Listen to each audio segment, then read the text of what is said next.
Awesome, guys. It's just like so. Cool. We're alive. I'm gonna set up the TikTok right now. So people watch this on replay. I think you can guess like the first couple minutes of the live is always just gonna be a little bit slow, but you know. Let's see. How do I do this? I haven't done the live here for such a long period of time, but yo, what's up, Drew? How's it going, man? Got any questions? Ah, damn it. So I have to. Hmm. Whatever. Yo, what up? I'm just gonna do this without the special effects this time on my TikTok. Um, so I'm doing this differently today. Okay, we're back on. So I had some internet issues yesterday, and like whenever I'm trying to like do the live from from YouTube, it always gives me like a really grainy image. So what I decided to do is I'm just gonna be doing my TikTok on a different on my phone, and I'm gonna be doing that on Wi-Fi. So if you guys see me like going between screens, like that's why I'm literally doing these two different lives at the same time. Um, just researching Cordoba like crazy. Cordoba's great, man. Where am I currently located? I'm currently in Kosovo.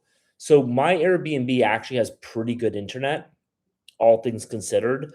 But what we're going to be doing is we're going to Greece in like a month and a half. And when I'm in Greece, I'm going to be buying Starlink finally. So we're going to get Starlink. So I'm going to have like A plus internet all the time, you know, and, you guys don't have to worry. Just to give you guys a little bit, but by the way, if you guys have any questions, feel free to ask them. But basically, I used to do these lives all the time back in like February and March and stuff, but I just didn't have a good like ROI on it. And so the past two lives we've had great ROIs. Like I contrary to popular opinion, I don't like promoting my shit on these lives. So like I like if people just buy enough shit so that it makes sense economically and I can just like talk about travel. But anyway, the point of all this is I'm going to be going really hard on this. So, you know. Anyway, not many questions. So where did you meet your wife? I met my wife in Asuncion, Paraguay. But right now, Asuncion is getting cooked. So if people are looking for your wife in Asuncion, that's probably not the best place to go right now. A much better place to is um is somewhere like what's it called? Um like Santa Cruz, Bolivia, I actually think is a pretty good place right now. Someone said, "Where's a cheap place to move to by the beach in Central or South America?" This is one thing that you guys have to know about Latin America, and this is kind of the problem with Latin America in a nutshell. You have three options, right? You have beautiful, cheap, and safe. And in South America, you can really only choose two out of the three. So any place that's going to be beautiful and safe is probably going to be expensive. And any place that is, beautiful and cheap or is probably going to be dangerous. Now, there are some exceptions to this rule, but generally speaking, like that's like you have to choose two out of those three. And the places that break that rule are like so under wraps. Like I literally there's one city in Brazil that is very cheap and very safe and very beautiful, and I just don't tell anybody about it unless they pay for a consultation. Lima, Peru is not a beach city, though. People, you don't realize this until you go to Lima. Lima, Peru is not a beach city. First of all, Lima, Peru has one of the worst beaches in the entire world. And this is not me shit talking. It's just clear as day. You go to the beach in Lima and it sucks. So that's one. But then two, like, look, you guys can make fat jokes about it as if you want, but like, I'm not like I don't want to walk down steps for half an hour in order to get to the beach. That's not a good beach in my book. Like beaches need to be really easily accessible for them to be really good beaches. Like for example, and that's a problem with Bali as well. Like Uluwatu in Bali has all of the most beautiful beaches. Like whenever you see somebody post a photo of a beach in Bali, it's from Uluwatu, but like those beaches, you're walking like half an hour, and it's just like one thing that makes Copacabana such a dope beach is like you literally, if you're living in Copacabana, it's hard not to go to the beach because you'll like leave your apartment and like Copacabana is only really like 3, 4 blocks wide, right? And so like you'll leave your apartment and you'll go to like get groceries or something. You're like, I'm already here. Might as well just go to the beach for like 20 minutes. That's a good beach in my opinion. Specifically or Poland. Um, so if you want Poland, then you need to like like I can tell you about like where to go in Poland. I'm Polish. I have Polish citizenship. Yeah, Polsku.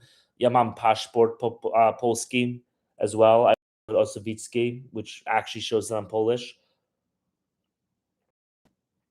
And like we can set up a consultation. I can tell you about all those cities and where to go to. Um.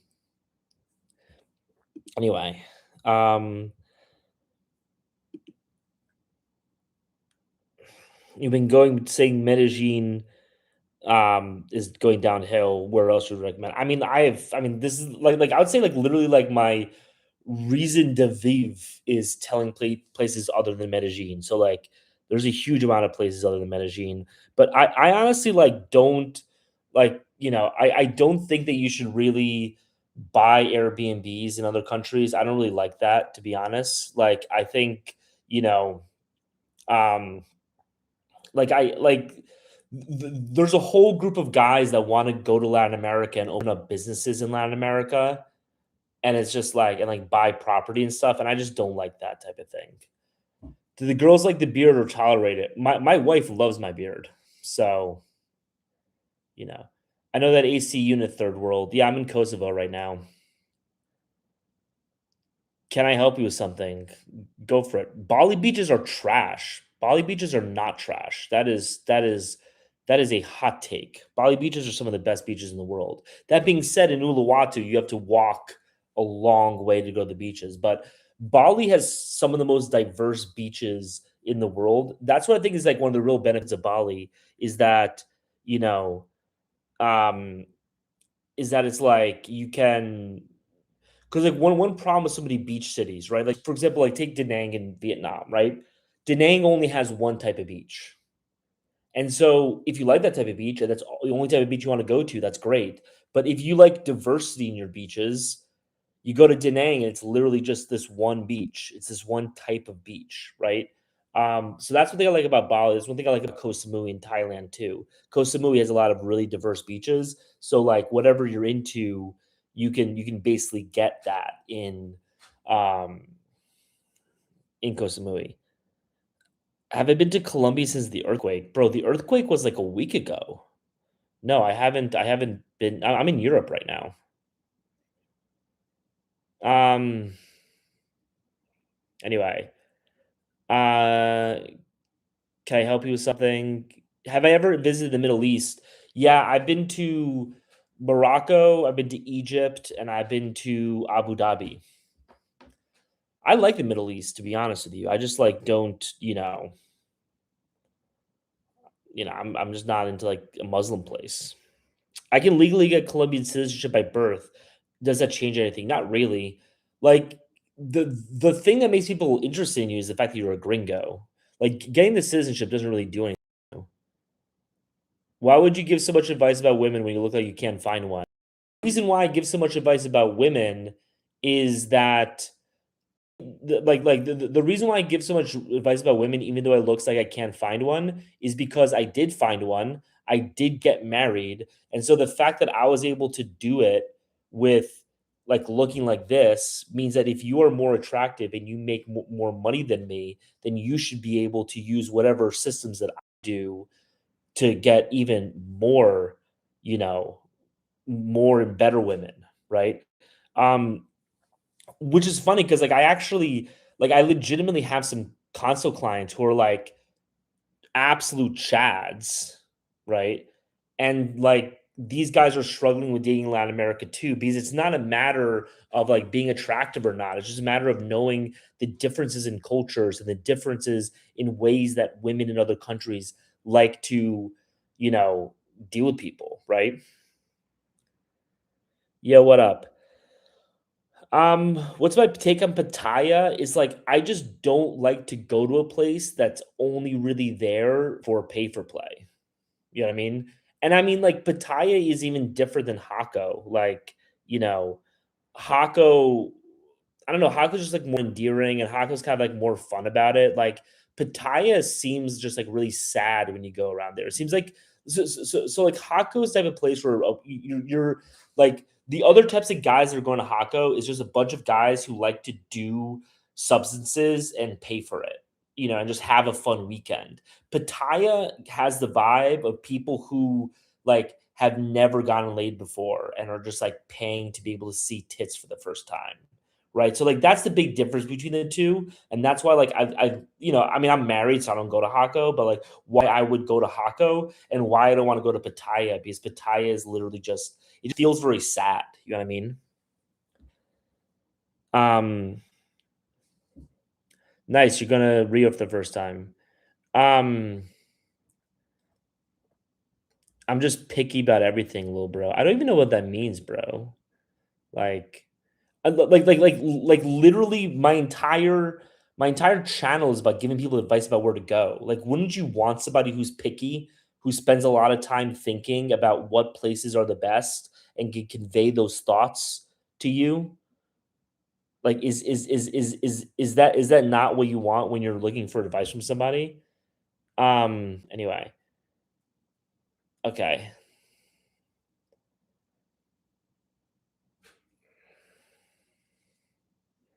What are my thoughts on Hochi Sim? How's the marriage going? It's going great, man.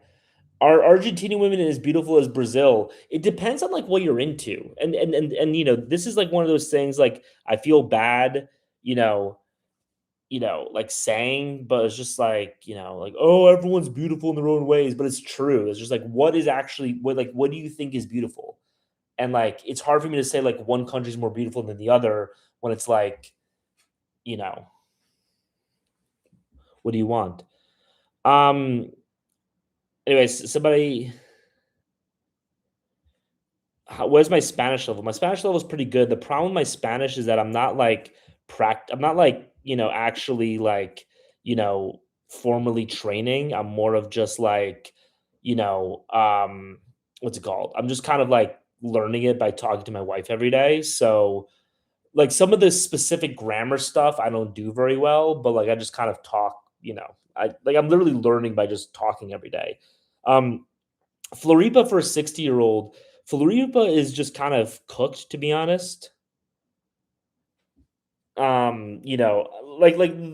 problem with Florianopolis is that every single guy I talk to, they'll tell me, "Hey, man, I heard about this city in Brazil that no one else really knows about.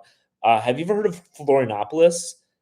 And I'm like, "Bro, like every single dude who goes to Brazil thinks that they're the only person that knows about Florianopolis. And then you go to Florianopolis and you see that it's just flooded with gringos. So your gringo card means nothing in Florianopolis because everybody there's just so many gringos going there constantly. Florianopolis is kind of like the Bali of Latin America.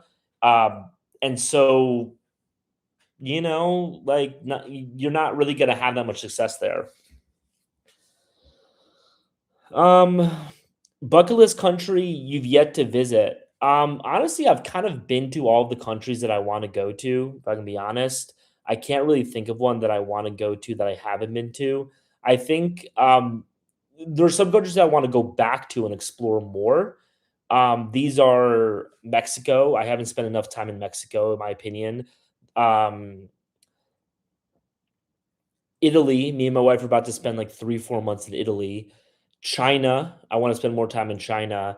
And then Japan, I've only spent 2 weeks in Japan, but I wanna spend at least like 4 or 5 months there. So for me, there's no bucket list of place that I haven't been to that I want to, because I've been pretty much everywhere that I actually really want to. It's just more of like, where do I wanna go and spend more time in? Um,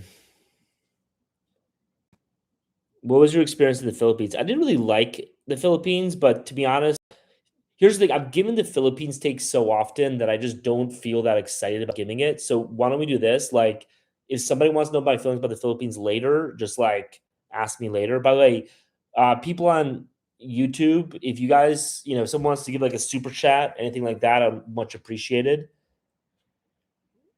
Um, Where does the American dollar go the furthest? So one thing that you guys need to know about the American dollar is the American dollar is getting really, really weak in Latin America, and Latin America as a whole is getting so much more expensive for Americans. Like this is all throughout Latin America. The only real exception to this is Bolivia, and so if you're going to Latin America for cheapness, you're not really going to be finding it that much. I mean, it's still cheaper than the United States, obviously, but you're not getting the same price differentials that you would have gotten 5, 10 years ago. If you want to go somewhere for affordability, Asia is the place. Okay. Um,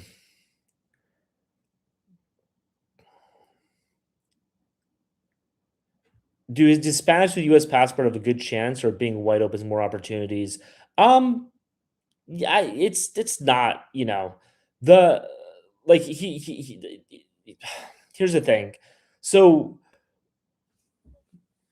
people in Latin America have a different conception of white than exists in the United States. And this is something that's really important because there are a lot of people who are Latino in the United States that are white in Latin America. So American conception of caucasity has always been the one drop rule, which is if you have one drop of black or indigenous blood in you, you are not considered white. You're considered mixed, right? The way that they do whiteness in Latin America, and I know this more specifically with Argentina and Brazil, but it's kind of everywhere, is they do self identification, right? So if you're somebody who's like kind of pale and like lives in a white area and most of your friends are white, even if you're like 25, 30% indigenous, you will self identify as white. And so your identification will be white. So because of that, you have a lot of Latinos in America who like are Latino because America is kind of like a racial purity type conception of whiteness. And then you go to Latin America and they see you as white. Um, I've been 6 months per year in Colombia, and I've been going since 2020. Spanish is approved. It's not easy. Bro, like I don't understand like why you're struggling with Spanish if you're going for 6 months a year. So the number one piece of advice I'll give you, and I'll give anybody if you're trying to really learn Spanish, is to spend more time talking to Latinos. Like literally, like cut the life jacket off, right? And spend time with people who only speak Spanish, right? And so the benefit of that is that it's going to force you on a regular basis to figure out the Spanish words for things, and you're going to like learn that much more aggressively. Like I spent a year studying on Duolingo before I met my wife, and I didn't realize how terrible my Spanish was until we started like really dating. But within a month of dating her, because literally she doesn't speak English, she's learning now, but she doesn't speak English. So I can only speak Spanish to her. So what would happen is when I didn't know how to say something, I would look it up in Google Translate and then I would read it out in Spanish. And by doing so repeatedly, I would learn how to say these things in Spanish. That's really the best way to learn Spanish, not by doing this other stuff. By the way, I only have 3 current viewers on Facebook, and if my Facebook numbers don't go up, I'm honestly gonna probably cut off Facebook because I really think it's hurting my bandwidth. I'm not really gaining anything from it. So someone said I speak facts. Santa Cruz, Bolivia is underappreciated. 100%. Santa Cruz, Bolivia, I think is the new Asuncion. So I said this yesterday, so I'm just gonna say it again quickly. But like last year when I started talking up Asuncion and Morocco were the two first places I was really talking up, and everyone was telling me that I was full of BS. And then now, lo and behold, everyone's going to Asuncion. I'm right about everything always. Same thing with Morocco. But so no one's gonna believe me when I tell you that Santa Cruz, Bolivia is the new Asuncion, but let me tell you, it really is. And you should go there in the next 3 to 6 months because it's gonna start getting flooded. I predict that by like 9 months from now, Santa Cruz, Bolivia is gonna start to get really flooded. Wow, I have a lot of these messages. By the way, I appreciate everyone joining and asking questions. Oh, awesome, dude. Thanks for sharing my Facebook content. Thanks everyone for sharing my content in general. I really appreciate that. Where in Asia does the dollar go the furthest? So this is actually an important thing. So he asked, where in Asia does the dollar go the furthest? People think that the countries that are the poorest, the dollar goes the furthest, but that's actually not true because what ends up happening when you go to like really poor countries is you realize that they don't have a sufficient infrastructure for just like general quality of life that you're used to in America. So in order to get the quality of life that you're kind of used to, you have to then go to the rich areas. And the rich areas in any country are really expensive for Americans, right?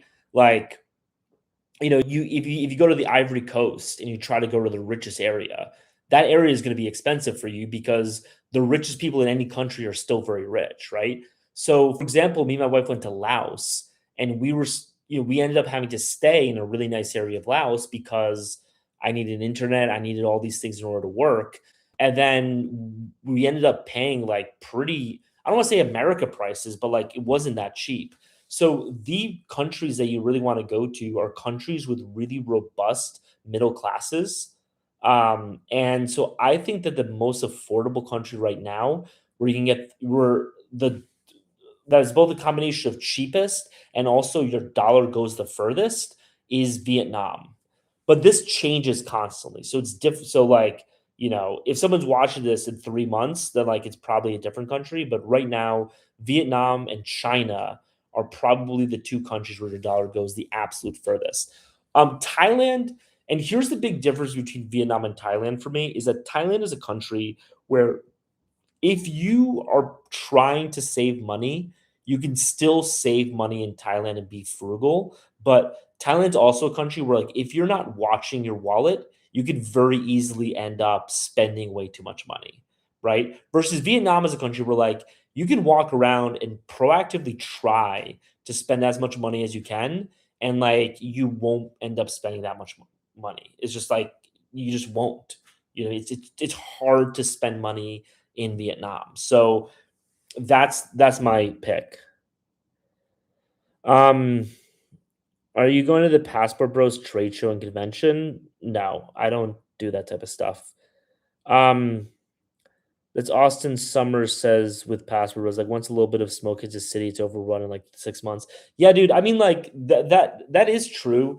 And the reason for that is that like the algorithms are very self-reinforcing. So once people start hopping on a city, everybody starts hyping it up because the algorithms reward people speaking positively about things and people like what's it called?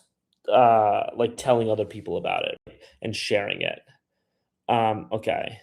Um, what part of Costa Rica, on the Pacific side should you go to? You should go to a city called what's it called? Santa Teresa. That's one of my favorite places. Am I still in Albania? No, we're in Kosovo right now.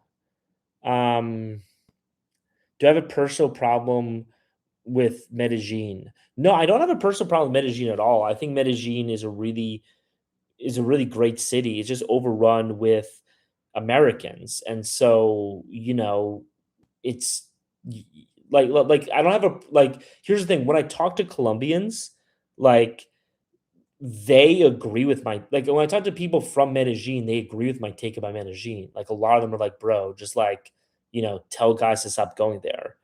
Where was I born and raised? I was born and raised in New York. Um, China guys don't believe the Western propaganda; it's elite. I actually agree. I would love if anybody from the CCP is watching. Can somebody please like approve me to go to China so that I can like film some content there? I think China is an unbelievable country, unbelievable country. Um, My problem is that they have the great firewall, so I don't wanna, like, get into issues when it comes to, like, trying to broadcast, so, uh, how much how much do I charge for a consult? It's $300. But I will say this, and I'm trying to do as little plugs as possible, but I will say this, if you buy the Paulie system is 11 hours of videos that I put together, which is basically everything that I know about traveling in Latin America and dating in Latin America. If you buy the Paulie system, I promise you, like 95% of the questions that you'll have, that you want me to answer are going to be answered with the Paulie system. I'm having so many consultations that I'm literally on the consultation and the person's asking me questions and I'm repeating stuff that are in these videos that I recorded. And the Poly system is actually cheaper than a consultation. So if you guys want to just get the information from my head, download it into your head, do that. And then from there, like if you really need a consult to like figure out like a specific situation of yours, you can always schedule one, right? And if you have bought the Poly system, I'm gonna give you, a discount and stuff. But that's honestly my recommendation now. Um, would a 3-hour consultation be necessary? So the consultation's 2 hours. It's 1 hour, half an hour, and half an hour. But yeah, if you're interested in outside of South America, like Asia, I've spent like a year in Asia, so I can point you in the right directions. I'm in Oh, dude, John Calvin, definitely. Just get a VPN. So like I can get a VPN and broadcast out of China, but if you say in your content that you are broadcasting out of China, like you can get if YouTube finds out that you're broadcasting out of China, you can get demonetized. So how much is the poly system? It's $200. How did I meet my wife? I met her in Asuncion, Paraguay. So I was initially planning on settling down in Brazil, and but I was going to do a visa run because I hate paperwork, and so I did a visa run to go to. I like literally just looking at a map. I was like, "Oh, Paraguay, that country sounds random. Let me go there." I went there. I had 10 dates lined up. Literally, I landed on Sunday. From Tuesday for 10 days on, I had 10 dates lined up. I met my wife on the first date, and I was just like, "This is the woman that's going to be my wife." And so I canceled the other 9 dates. One of them was with, like, an actual professional model, though, so I was, like, kind of upset about that, but, you know, that's life. Why not Portuguese? So so here's a little tip about, like, learning about, um here's a little tip about learning Spanish versus Portuguese. People ask me a lot, like, which one should I learn? I'm not sure if I wanna go to Brazil or a Latin America or, like, a Spanish-speaking country, so, like, which one should I learn? And I'm like, learn either of them. I literally spent like 3, 4 months learning Spanish, and then I switched to Portuguese, and then I switched back to Spanish. It's Spanish and Portuguese written down is basically the same language. They're just pronounced differently. So once you learn one, that's like don't fret about it. Is French good to learn? No, because what country in Latin America are you gonna be speaking French in? Um Would you live in Argentina? Um, would you live in Argentina? 100%, dude. So me and my wife were actually planning on settling down in Cordoba, Argentina. And then we decided to like go to Europe. But my plan was to settle down in Cordoba. Just stuff changed. So yeah, I love Argentina. How did you have the dates lined up? Dude, so Mendy asked, "How did I get the dates lined up?" Let me tell you, bro. Like dating in Asuncion, Paraguay in 2024 was like fishing with dynamite. It was so easy to get the dates lined up that I just, I was getting match after match after match. And I was just like setting up these dates one after another. Why are in Europe? Isn't Europe pretty expensive? So this is actually a funny thing is that Europe is actually not that expensive anymore. I would argue that putting the Airbnbs aside and the Airbnb, like Europe puts regulation in place specifically to make Airbnbs expensive. But putting that aside, I would argue that Europe is actually cheaper than Latin America right now. Me and my wife, when we were in Paris, we spent the entire day walking around Paris. We ended up at the Louvre, and then I was so hungry that I was just like, I know we're at the Louvre. I don't care that we'll be overpaying. I need to get some food into my system right now. So we went like 3 blocks over to a restaurant that literally had a Ferrari parked outside.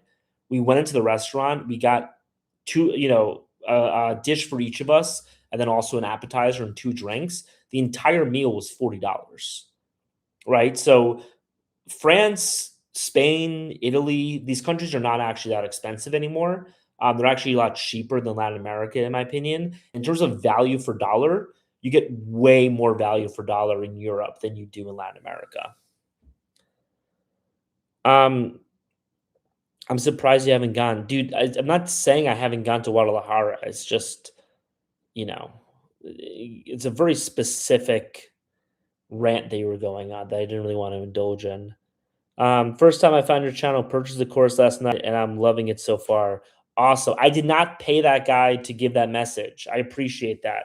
So, people, if you're interested in literally learning everything that I know about Latin America, dating in Latin America, everything, go into the link in the bio and purchase the Poly system. And by the way, if there are people who have purchased the Poly system that don't like it, that have some feedback or wish that there was some information there that isn't there, that's critical.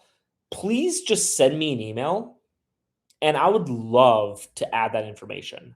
Like if you're like, hey, I wish there was this, this, this, and this, I'll literally just sit down and I'll knock out like 2, 3 hours more of content. And then there's a whole group of people who I'm sure are interested in that too.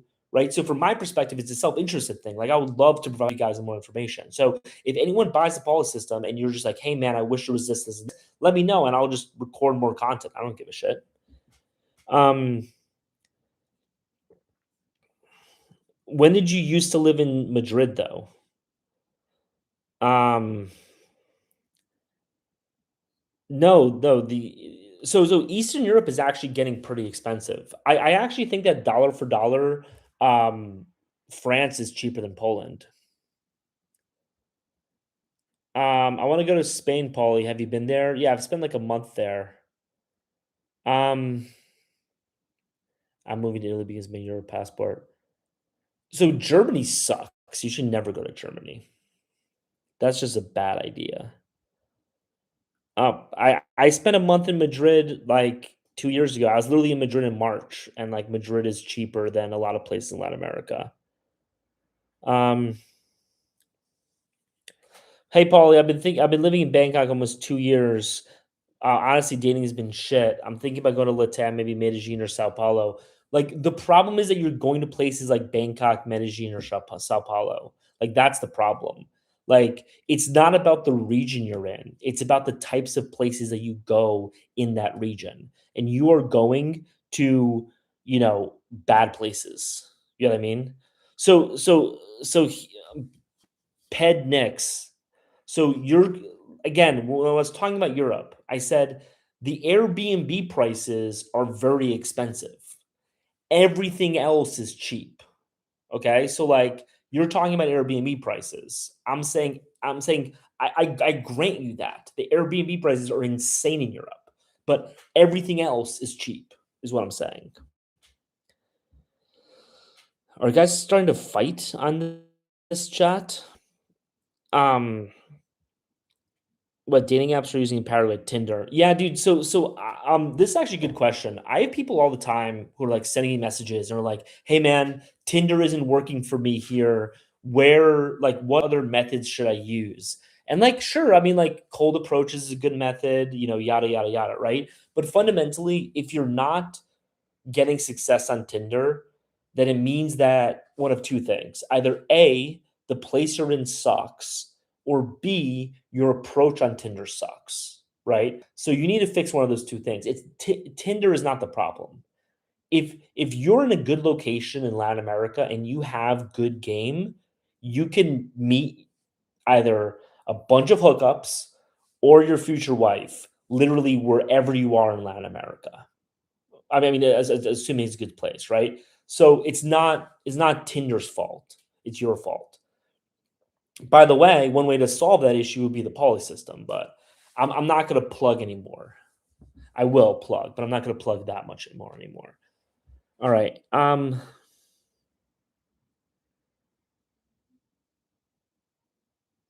Okay, I don't know what that's about. For 5 years, I've heard share a lot. I've been into from experience. If you like, yeah, dude, share it in the chat if you want. Um, I'm trolling. You're saying dudes is chopped, Paulie? That's one thing I want to say. It's not that dudes are chopped. It's that dudes. So here's the important thing, okay? I'm about to give you guys some free game. I'm about to give you some free Paulie system game right here. So take notes right now. One of the big problems that guys in America face when they're dating in Latin America is you say you want a more feminine woman. By the way, John Calvin, ask your wife about this if I'm correct or not. I'm pretty sure she's going to agree with me. Guys in America say they want a more feminine woman.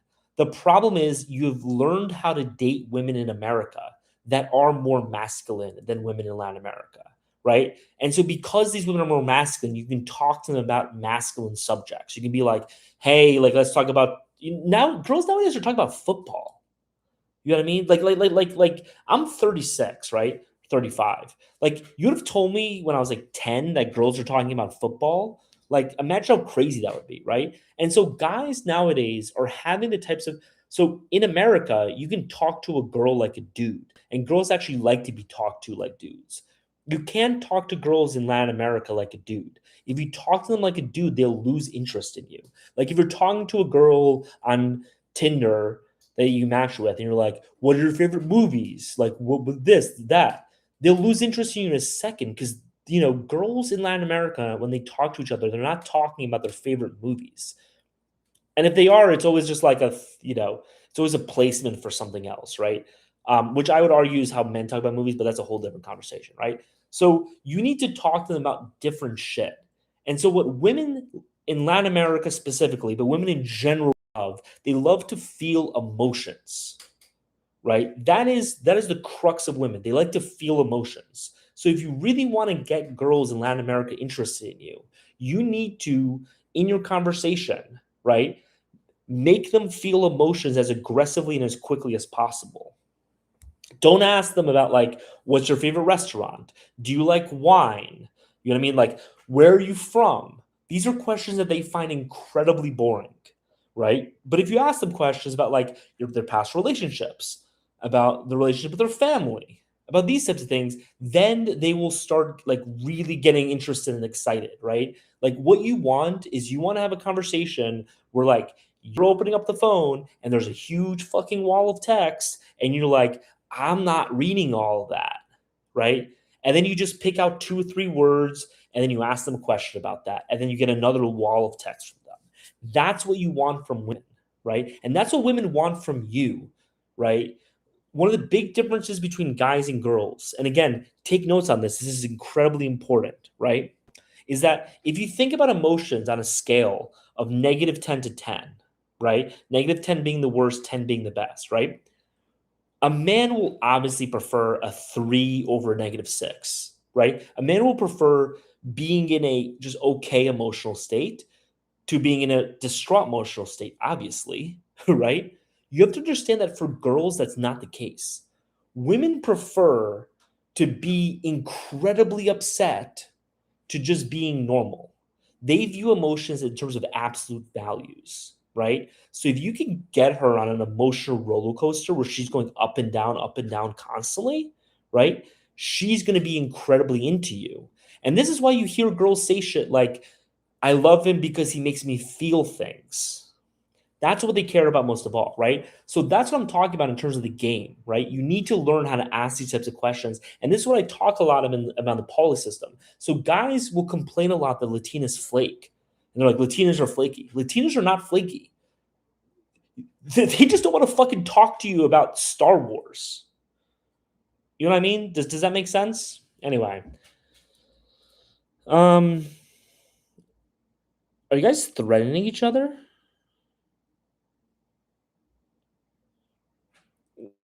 Anyway, my boy's dropping sauce. Yeah, I was here last night. They need to be interested. Well. Here's the thing, right? Like you being an American is going to make them interested.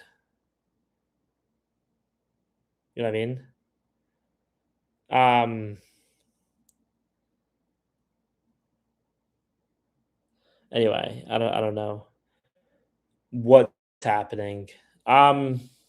Anyway, do you have some questions? Do you have some super chats? Do you have some people who could be buying the Paulie system? What's happening?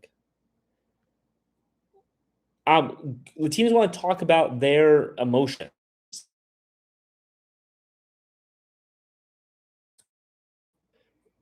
So somebody says, but if they only like you for being an American, what about when that wears off? That's my entire point. Is that guys don't realize that the reason why these girls are matching, the reason why they're interested is because you're an American. That's interesting. That's new. That's different. That's something that they haven't encountered before, right? And but if there's only that, then they're going to lose interest in you, right? And so what you need to do is you need to ask these emotion focused questions to get them to keeping interested in you. I hear Monterrey, Mexico is good, bro. Like, okay, I'm putting you in timeout, man. Like, so a lot of times when people will like have these types of conversations, so if people don't know, right? There's a guy commenting in the YouTube thing about pay for play. And usually when there's like one or two off-putting comments, I'll just be like, I'll just ignore it because I don't want to start a confrontation. But like the point of this chat is not for you to give a city by city, breakdown of your favorite places to pay for it. You know what I mean? Like that's just not what this chat and this thing is about. Like, I'm sorry. But you can also find all that information online in some other place. You can Google all that information. People think that it's hilarious to me, and I'm just gonna go on this rant for a little bit. But people think that like knowing where to pay for it is like some incredible specialized knowledge. You know what I mean? Like people act like knowing where all the massage parlors are makes you like a traveling savant, and it's like you realize that these people advertise this shit. Do you know what I mean? Like it's nothing special to know where to pay for it. You can literally just Google it and find it anywhere. So like stop. And here's the thing, people have to stop being proud about paying for it, right? And this is one of the lines that I walk is that like I don't think there's anything inherently wrong about it. I think some guys you go through a dry spell, you just need to watch the ball get into the net a little bit. Maybe you just want to blow off some steam, whatever, right? Like I think there's a role for it.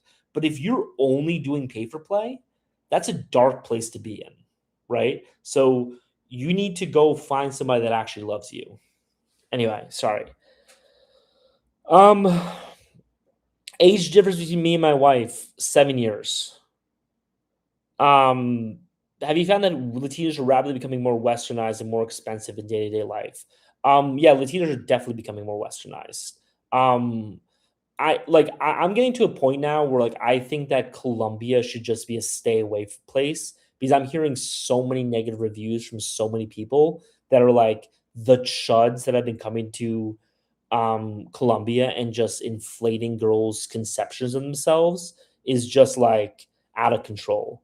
So yeah, Colombia specifically, but it's happening everywhere, which is why two things, right? One, you need to buy the Paulie system to learn about the best places to go. But more than that, like there are a lot of guys who kind of think that these good times are going to go on forever and think that you just go and date around in Latin America and just meet a ton of girls forever. I honestly think the window is going to be closing soon. I think you really only have like 3, 4, maybe 5 years left to really find quality girls because, like, for example, in Colombia right now, right? I'm hopping on consultations and about like guys who have never left the United States are, hey man, I'm thinking about going to Pereira. What do you think about Pereira? And I'm like, bro, you don't even have a passport yet. Why are you talking about Pereira? you should be talking about like Bogota, right? But like literally every nook and cranny in countries like Colombia are now being filled with passport pros. And so once the Colombia bubble breaks, right? And like, Brazil is also becoming a bubble too, right? Like those guys are going to start going to Argentina. Asuncion Paraguay is already filled to the brim with passport pros. It really can't sustain that many more and still be a good environment, right? Once those places pop, people are going to start going to Uruguay a lot more. People are going to go to Chile. People are going to go to Ecuador, Bolivia. And then, like, how many countries are there left, to be honest with you? Right. So I actually think that you know, this is kind of like a negative bearish prediction, but I actually think that the good times of being a passport bro in Latin America, I think they're kind of numbered. And if you really want a Latina wife, you need to like wife her up soon. Otherwise, somebody else is going to get to her. Um, I say, why you never post with your wife on here? I look at identical Gazaki.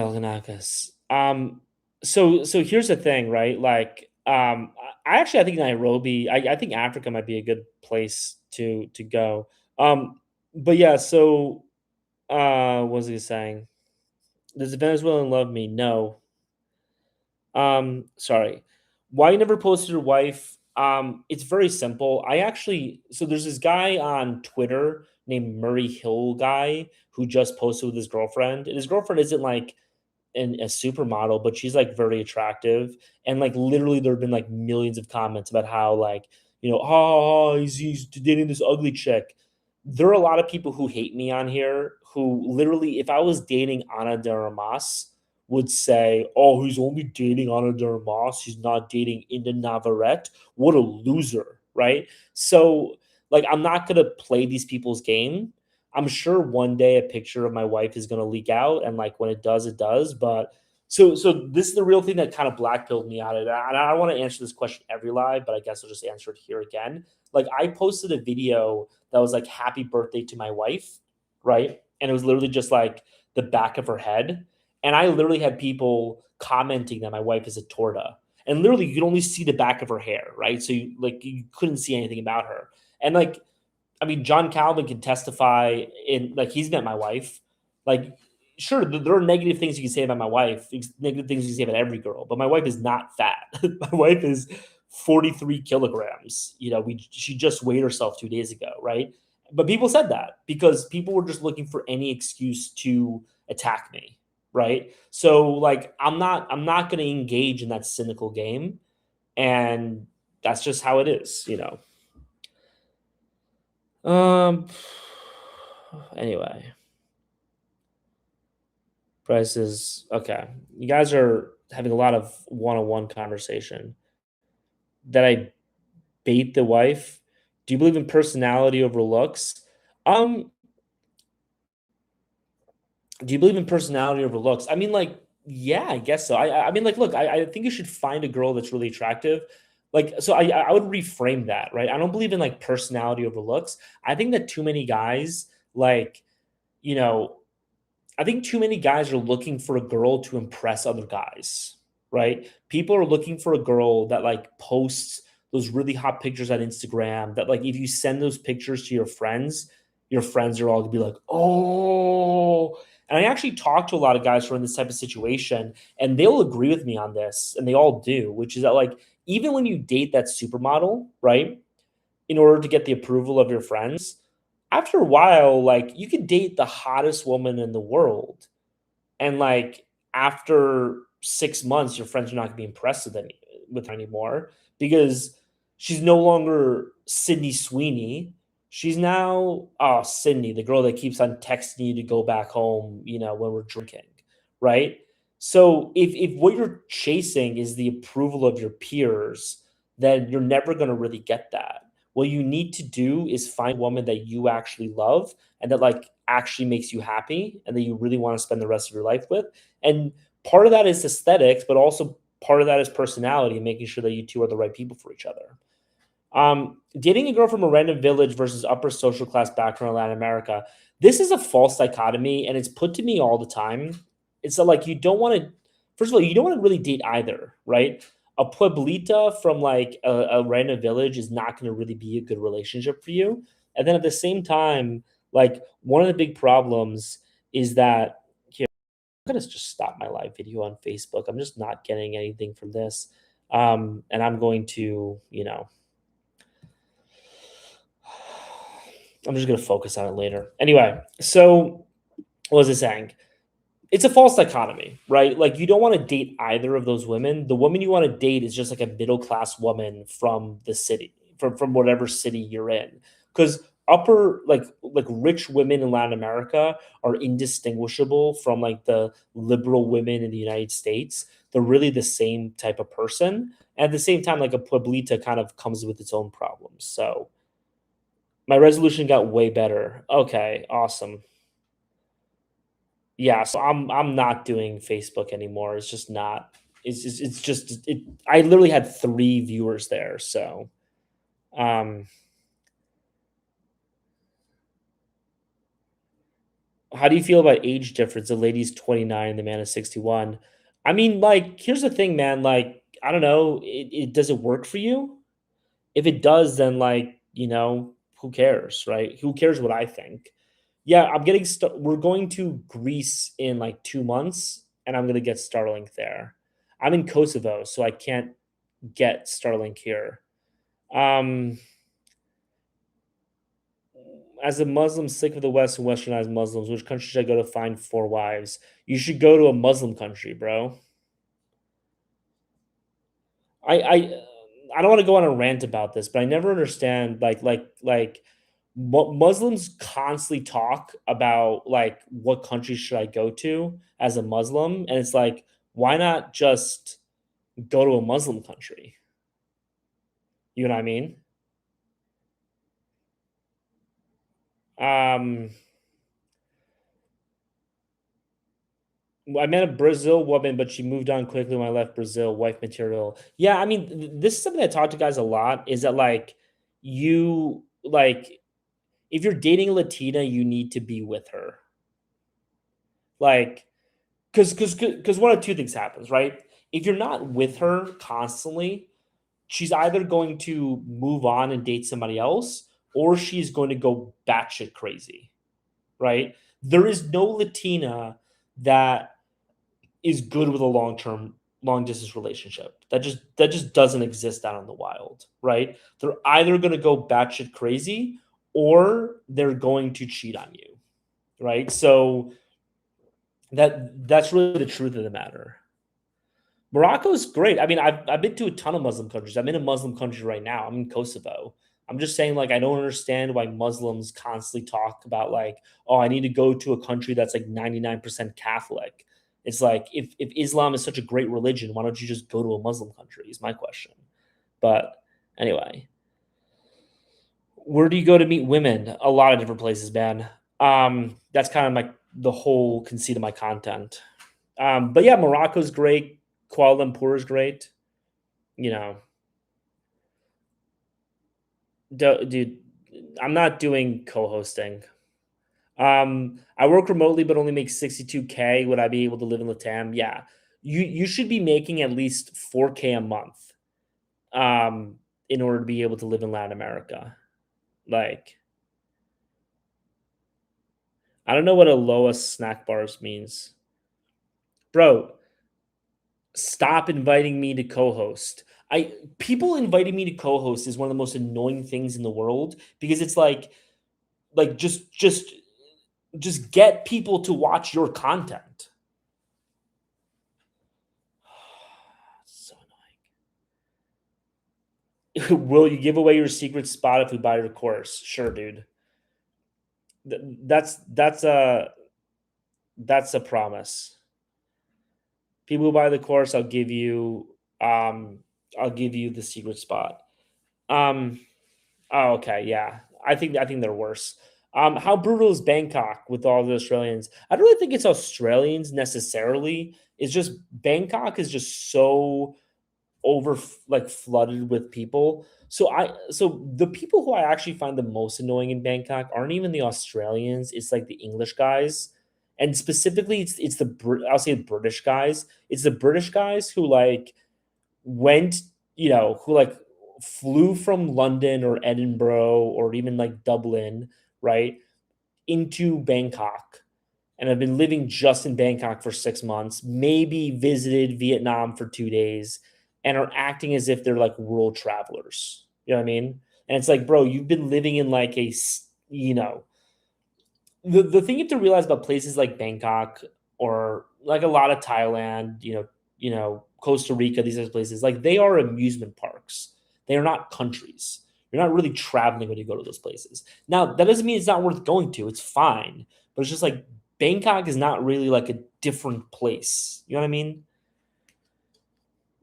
Are the owners of Quickie Mart? What country am I in? I'm in Kosovo.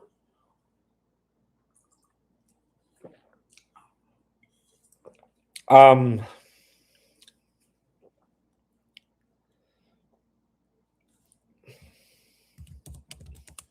I guess so, man. I'm notoriously uninterested in the visa stuff. So, um, anyway, let's go. Let's keep on trucking. Are STDs a big concern? No. Britain might be some of the worst culture. Okay. Um, it depends on like what your height is. So someone asked best LATAM country for really smart women. I think people who ask about really smart women, like, just kind of have their priorities in the wrong place, right? Especially if you're looking for a traditional woman, right? It's just like, okay, like, like I'm not saying being smart's not important, but it's like, you know, and so, okay, I'll start from the beginning. People who talk about really wanting to meet a smart woman, this is what I was talking about earlier about guys in America have been conditioned not to look for women anymore, but to look for men, right? You like these qualities that you're looking for in a woman is like so you're looking for a really smart woman for one of two reasons, right? Either A, this like overly autistic idea that like, oh, my genes and her genes are going to combine together to make super genes if she's really smart. It's like that's not how it works, right? Or two, you're like, oh, I need to have a woman that I could talk to about Camus with. And it's like the beauty of a woman is like having somebody that you're not talking about Camus with. It's having somebody that like you're not talking about, you know, the new Christopher Nolan movie with, right? The thing that I love most about my wife is I literally spend all day in like the shit of social media. And it's like I have somebody that literally we just talk about like our dog, we talk about where we travel to, we talk about new places to travel to. It's just like pleasant conversations. And so but by wanting a woman who's like really intelligent so I can talk to her about like, fiscal policy. It's like, do you really want to spend your entire life in these types of bullshit conversations? Or do you want to have just somebody that like you can just come home with and like talk about ponies with? You know what I mean? Because here's the thing, like the most important thing about being married isn't having a deep conversation about the future of immigration policy in Portugal. The important thing about having a wife is having like a nice, happy home that you can go to. That's like filled with love and filled with care. It's just a great place to be, right? So I really think this like emphasis on intelligence is like really silly in my opinion. What's your ideal savings without Social Security? If you're looking to retire abroad, like if you have like $200,000 in savings, you should be fine. Um, do you have a better chance at finding Russian women in Thailand or Turkey? Dubai is where you go if you want to meet Russian women.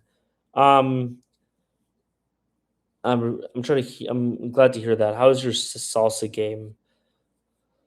This is another thing. Like people are like, man, I can't go to date in Latin America until I learn how to salsa dance. It's like you're fine, dude. Don't worry about it. America. Don't do that before. Um, am I disconnected right now? I guess my internet is screwing up. Um,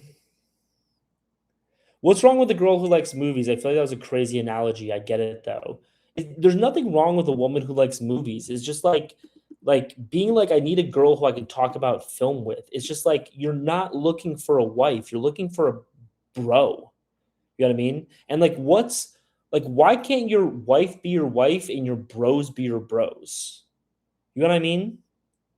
Like they fulfill different functions in your life.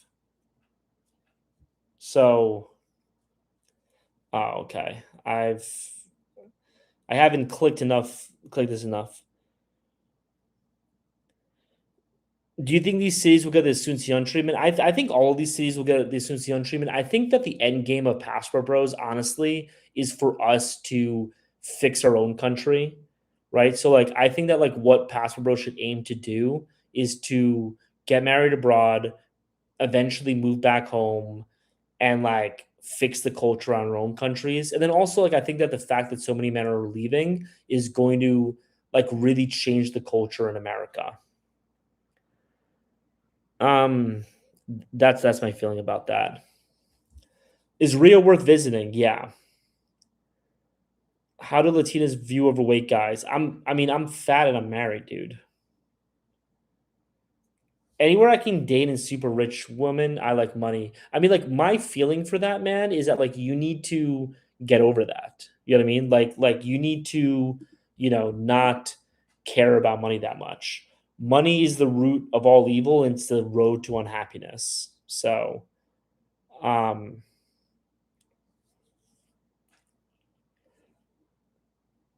someone says, I don't think that's how it works. When they come to you as to become culture as American. I understand that. I'm just saying, like, I'm not talking about like next year. I'm talking about like we have like a longer battle ahead of us where we need to change the culture in America. Like one thing that I think a lot of guys don't realize, and I'm gonna get to the super chat in a second. I'm sorry for putting you on hold. Is that like what they have to realize about these people is that like they will follow you to the ends of the earth. You know what I mean? Like you think you're safe in Argentina. You're not. Me and my wife were walking around Argentina. They're like, there's all of this left wing propaganda being pushed in Argentina right now. My wife's brother is in high school. He was in high school in Paraguay, and they were teaching him about like transgenderism and all this other type of stuff, right? Like, there's no safe place in the world from this, right? That's not to say that like you can't retreat from feminism and you can't try to find a traditional woman and settle down and be happy. I think that's really important.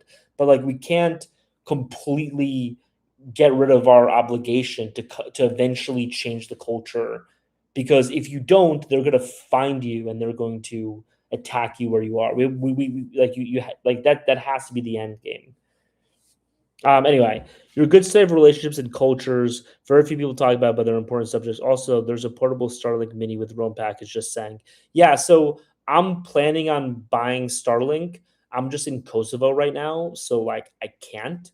But I'm going to be in Athens, Greece, in 2 months, and so when I'm in Athens, Greece, I'm gonna buy Starlink. I'm actually like my Airbnb in Athens is starting on September 27th. So it's like 1 month away. I'm gonna be in Athens. I'm gonna buy Starlink. Yeah, dude, Latin America is getting woke too. Am I still in Albania? No. Are short consoles with guys about to retire still available? No, man. Like there are short consoles available. You just need to pay for it. Um, you know, I need money though. I make none. Then like go make your own money and be a provider for your family. Um, no, I'm not gonna. He's like, yo, bro, I gotta ask you something. Can you accept me? It's funny people play this trick, and it's like they think it's the first time I've ever done a live. Like, if you have something you need to ask me, ask the question in the chat. Okay, so like, here's okay. So here's the thing about like, um. Anyway, I'm not gonna get into that whole conversation anymore. Thoughts on Serbian women? Serbian women are very hot, but Serbian women are also like really racist. Um, so if you're not, you know, if you're not white, they're probably not gonna like you in Serbia. That's just a fact. Um, okay. Yeah, well, women in Poland are attractive. You're going skiing in Argentina. Nice. Anyway, so the person who has a question he has asked me, just ask me the question in the chat. Like, people constantly are like, "Oh, I gotta ask you a question. Let me on," and then I'll let them on, and it's just like 5 minutes of just word piss. Just like of the ear piss, just like in my fucking ear, and I'm just like, I'm not falling for that. You don't have a question. You have a comment that after the end of like 30 minutes has a question mark at the end of it. That's not a question. Anyway, um, which Eastern European Balkan country is the least racist? Probably Poland. I like Chile. I think Chile is a great place to go. Um, anyway, what does Airbnb cost in Athens? About 1,200.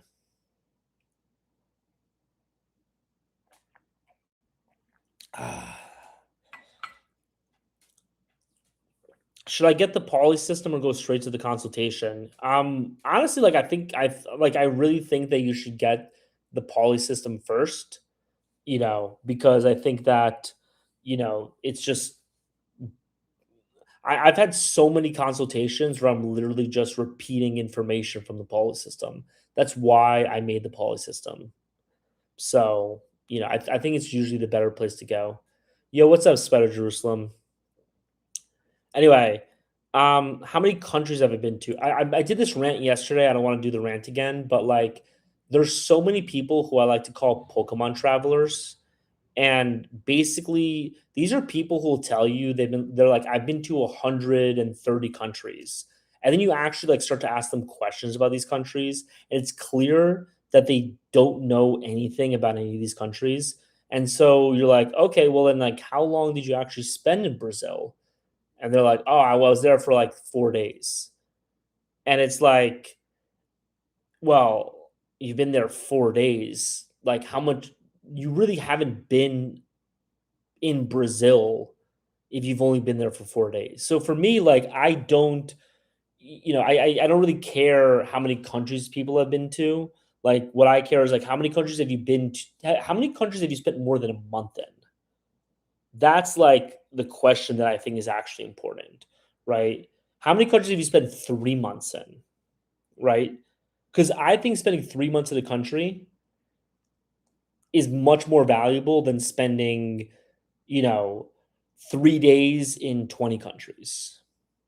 4 days is enough for Rio only. I wish I went for a month. No, 4 days is not enough for Rio. So yeah, so the countries I've been to for at least a month, I mean, obviously America, uh, Costa Rica, Colombia, Brazil, Paraguay, Argentina, India, Thailand, Bali, Vietnam, no, not Vietnam, Philippines, South Korea, Morocco, Spain, Poland, Croatia, Albania, Kosovo, and then probably like 4 or 5 others. Like, that's the list that actually counts, right? Like, the week I spent in Laos doesn't actually really count anything. India's a shithole. Someone just asked me my thoughts about India. I typically don't want to do the India rant, but I can do an India rant soon. But I'm just gonna answer this one question. Does the Poly system have an acronym meaning? Yes, it does. So the Poly system, similar to the dentist system, if anyone's ever watched It's Always if anyone's ever watched It's Always Sunny in Philadelphia, it's similar, right? Is like, I break down each part of the dating process, right? And I give like a piece of advice for each part. So like the P in the Poly system is play the right gringo card. A, as we talked about earlier, is arouse emotion. U is use your balls. L is lead her to bed. I is is she the one? How to figure out if this girl that you just slept with is actually a girl that you want to just turn into a short-term fling, one night stand, long-term fling, long-term relationships, or marriage, right? Like what are the best criteria to figure that out? And then E, establish authority, how to be able to like structure your relationship so you're actually having the type of traditional relationship that you came down to Latin America to have. So that's the poly system. And so, if you're dating Latin America, it's going to save you way more than $200. So the link in the bio is where you get it. Anyway, ever hit up Japan? I've only spent 2 weeks in Japan. I really want to go back and spend more time. Japan is one of my favorite places that I've ever been to in my life.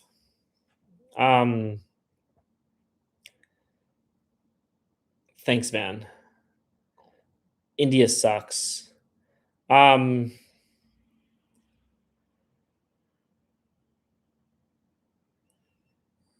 Asuncion is really, really safe. Why does everyone hate visiting India? India's one of the worst places on planet Earth. Um, you know, it just is. And by the way, so here's how terrible India is. Like, look at me. I don't know if people have recognized this, but I'm overweight. And India is one of my favorite food countries in the world. I think it's number 5 on my list. Japan, France, Peru, Malaysia, India is number 5. Um, and so, like, if a fat guy thinks that you're one of the best food countries in the world and he still hates you, that means you're pretty bad. So, you know, that's India's terrible. It's just a shithole. People don't care about anybody else. People don't care about the common good. People only look out for themselves. They're constantly scamming you. The streets are filthy. It's just a shitty place to be. And like the proof of how shitty India is the fact that everybody is trying to leave India. The number one foreign policy objective of the foreign minister of India is getting more visas for Indians to try to leave visa, right? So it's just like, what are we talking about here?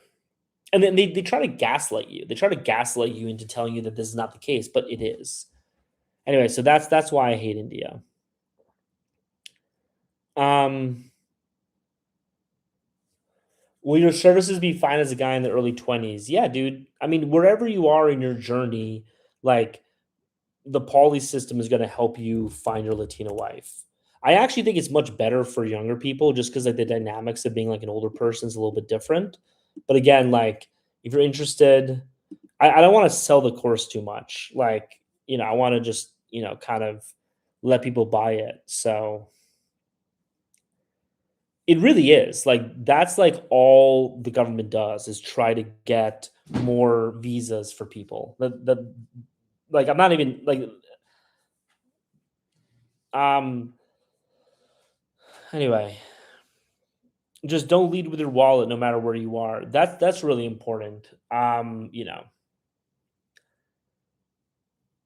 don't know what that means.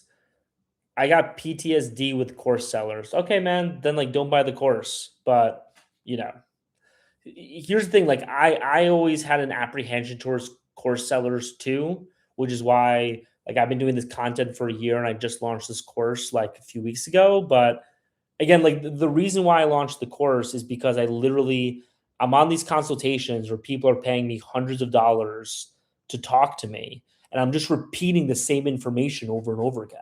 So I'm like, let me just take all that information, record me saying it, and then you can get that information for a lot cheaper than it would be if you were to talk to me, right? So anyway, what services do I offer? Both.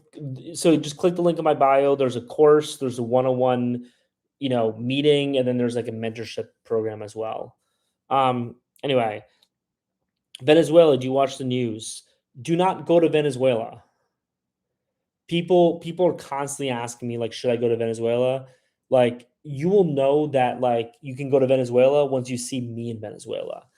And there's this thing that a lot of travelers do that I actually think is like really destructive, and I obviously don't do it because like I know like people listen to me, but you'll have people who will like go to Venezuela and like they won't get killed, and then they'll tell people like, oh, actually Venezuela is very safe. And it's like, okay, but what's going to happen is 1,000 people are going to listen to you, and like 20 of that 1,000 are going to go there and are going to get killed. So like you just caused 20 deaths. So let's not do that.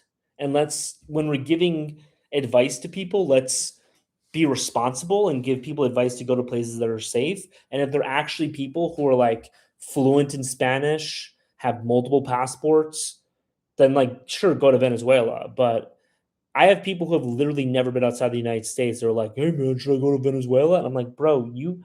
I would honestly feel scared sending you to Rio de Janeiro, much less Venezuela. So survivorship bias, 100%. Um, selling a course on how to have an epic hairline. That's true. My grandma told me that before I married a girl, I need to check the hairline of her family because she's very proud of the hairline that we have in our family. So she's like, you can't give that up. Um, that's like saying go solo to Park Yarras, and but here's the thing, Park Yarras is way safer than Venezuela. You know what I mean? Like, because like you can go to Park Yarras as a first time traveler and drink heavily, and like you'll mainly be fine. I'm not telling people to do it. I'm just saying like you can do that and you can be fine.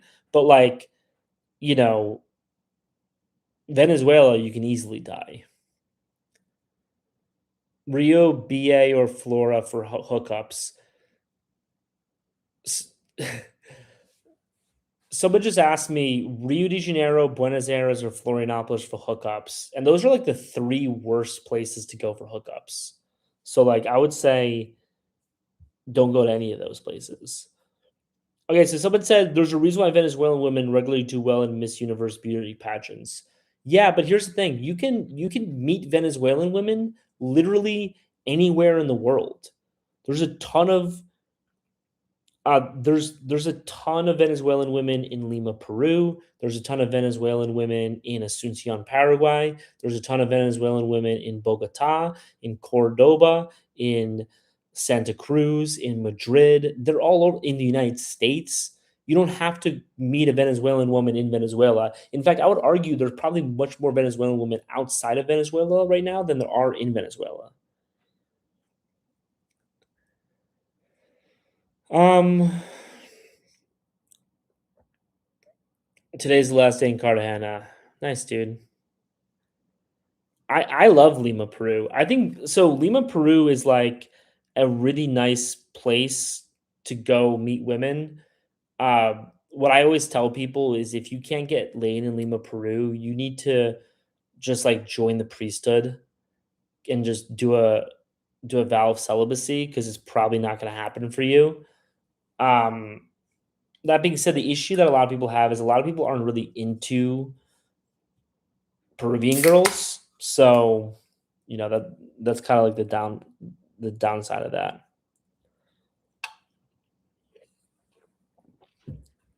Why did you say yesterday that Carnival is a scam?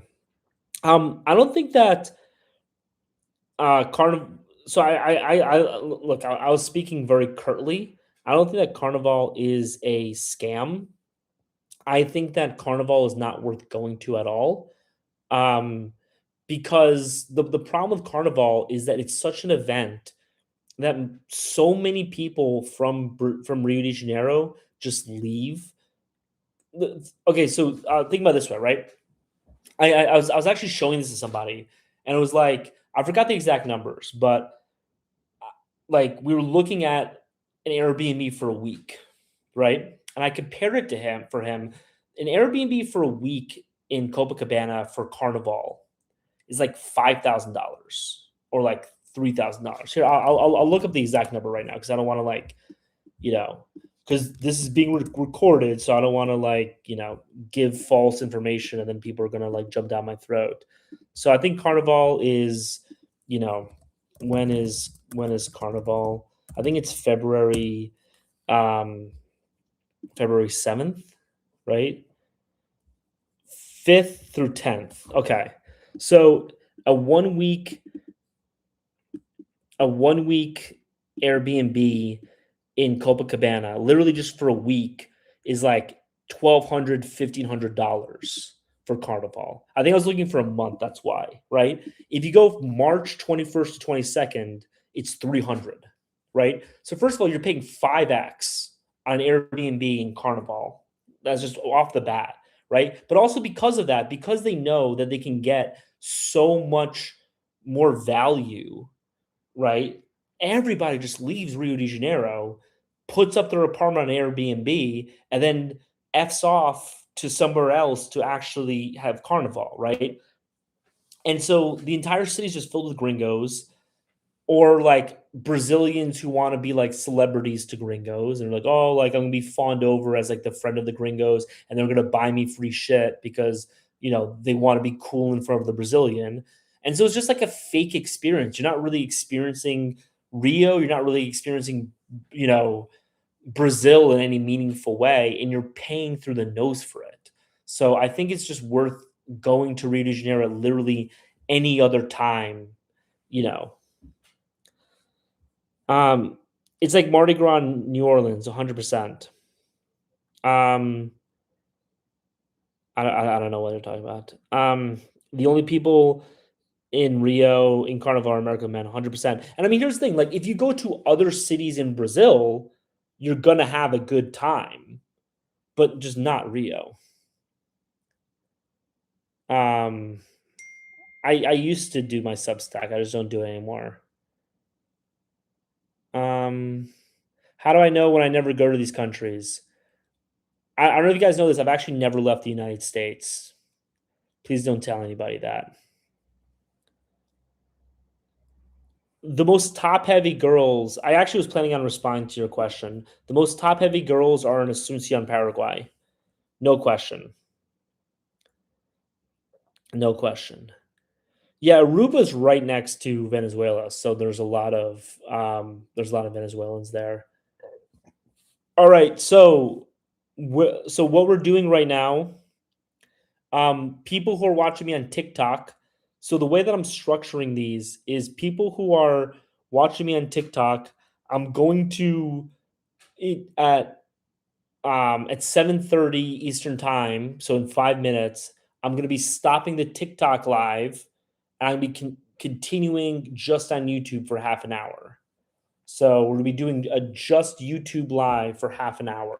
So if you're watching me on TikTok, go switch to YouTube because if you want to watch this, it's only going to be on YouTube for the next half an hour. Yeah, dude, Asuncion. So the reason why is because they have so much Germans in Asuncion. I've realized that. Why am I moving to YouTube? Because my long-term plan for this channel, for these lives, is to just do it on YouTube. The reason why I'm doing YouTube and TikTok is to have just more velocity of comments. But it's YouTube's way better. Like one of the big problems with TikTok for me is that TikTok so people have been sending me like all these gifts, and I asked somebody, and I think TikTok takes like 70%. So if you guys send me money on TikTok, takes like 70%, right? Versus YouTube that takes like 20%. Right. By the way, if you're watching me on YouTube, if you guys can send a super chat my way, I'll greatly appreciate it. I'm trying to get to the monetization threshold right now. So if someone on YouTube can just send like $10 super chat, I think I'm only like $10 away. So that's that's partly it, but also like YouTube is just a way better platform for creators than TikTok. So I'm just focusing on YouTube as like my long-term content strategy. So anyway, so if you're watching me on TikTok and you're enjoying this, please go to the link in my bio, click on that link, click on the YouTube, and go watch me on YouTube. But you get more views and exposure on TikTok, even if it pays less per view. So like here's the thing, like I used to care about that. Right now, on all my platforms, I have 200,000 followers, so I really don't care that much anymore about, like, exposure. I care about, like, what are good platforms to have, like, long-standing relationships with my followers, and TikTok is just not it. Can I talk about Asian girls in Peru? Yeah, so basically what happened was, almost 100 years ago. So, um cost of a few bucks. Thanks, man. So basically, slavery started to get banned in South America around the 1880s. I don't remember the exact date for Peru, but I remember in Brazil it's 1888. And so what happened was, um, obviously they weren't going to pay workers more. Like they're never going to do that, right? So instead, what they did was they started importing a lot of really poor people from China into Peru, right? And China at the time was had a lot of wars and a lot of famines, a lot of other BS stuff going on. So all these peasants started coming. And then like 20, 30 years later, once communism started to take root, basically like all these people in China, everybody knew somebody who was like in Peru. And so a lot of these wealthy merchants then moved to Peru with these existing networks and then set up their own like businesses and stuff. So about 10 to 15% of the population of Peru is actually Chinese. Yo, thanks for coming from TikTok, man. So yeah, like there are Japanese people there too, but like the Japanese population of China is of Peru is really just kind of like an outsized influence. Most of the people there are Chinese, and actually there's a Peruvian food called chifa that is basically like Chinese food mixed with Peruvian food. And so the like national dish of Peru is called lomo saltado, right? And lomo saltado is actually a Chinese dish. So if you ever had like pepper steak and onion in America, like the Chinese food, like that is lomo saltado. It's basically the same shit. So Asia and China's had a huge, huge influence on Peru. Okay. My live will be followed soon. Brazil has a big Japanese population in the south. For that, it was kind of like a little bit of a different thing. So basically, what happened was like it was around the same time, but basically what happened was Brazil. But by the way, thanks to the thanks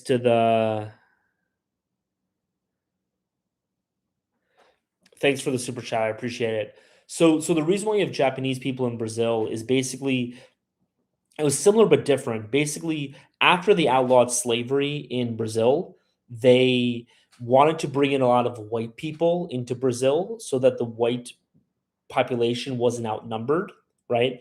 And so what they did was they had this process called the branqueamento, which is why you have so many Eastern Europeans and like Italians in southern Brazil and Argentina. And basically, their policy for the Japanese was like, yeah, you guys are white enough. That's literally what it is. Like they consider Japanese people white, so they gave Japanese people the same incentives that they gave other white people to move to Brazil. So that's why you have a huge Japanese population there.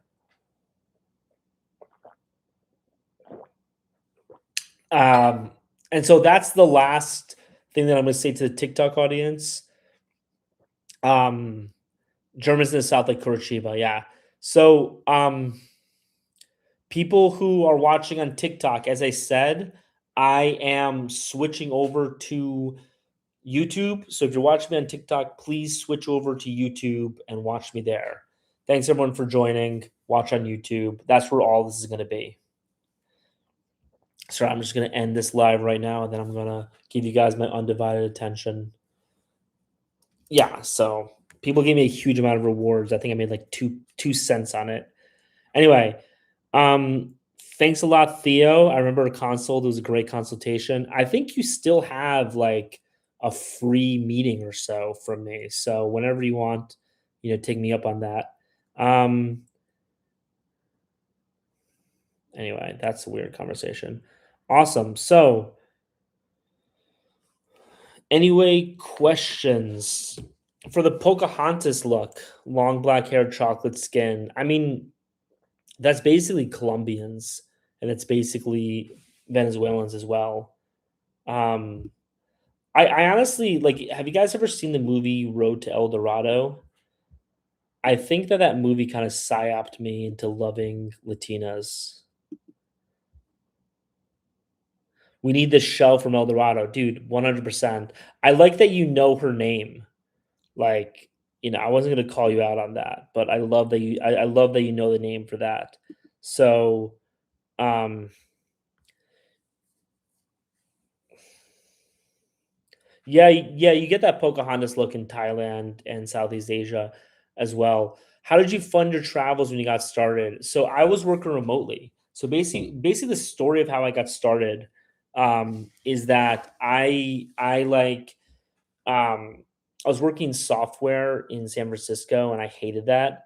And I really wanted I thought that the reason why I hated my life was because my work wasn't satisfying. So I'd always wanted to become a screenwriter. So I moved to San Francisco. I would move to Los Angeles. I did like the screenwriter thing for 3 years. I quit my sales job and I was like waiting tables in order to like prove to myself that I was like legit about this.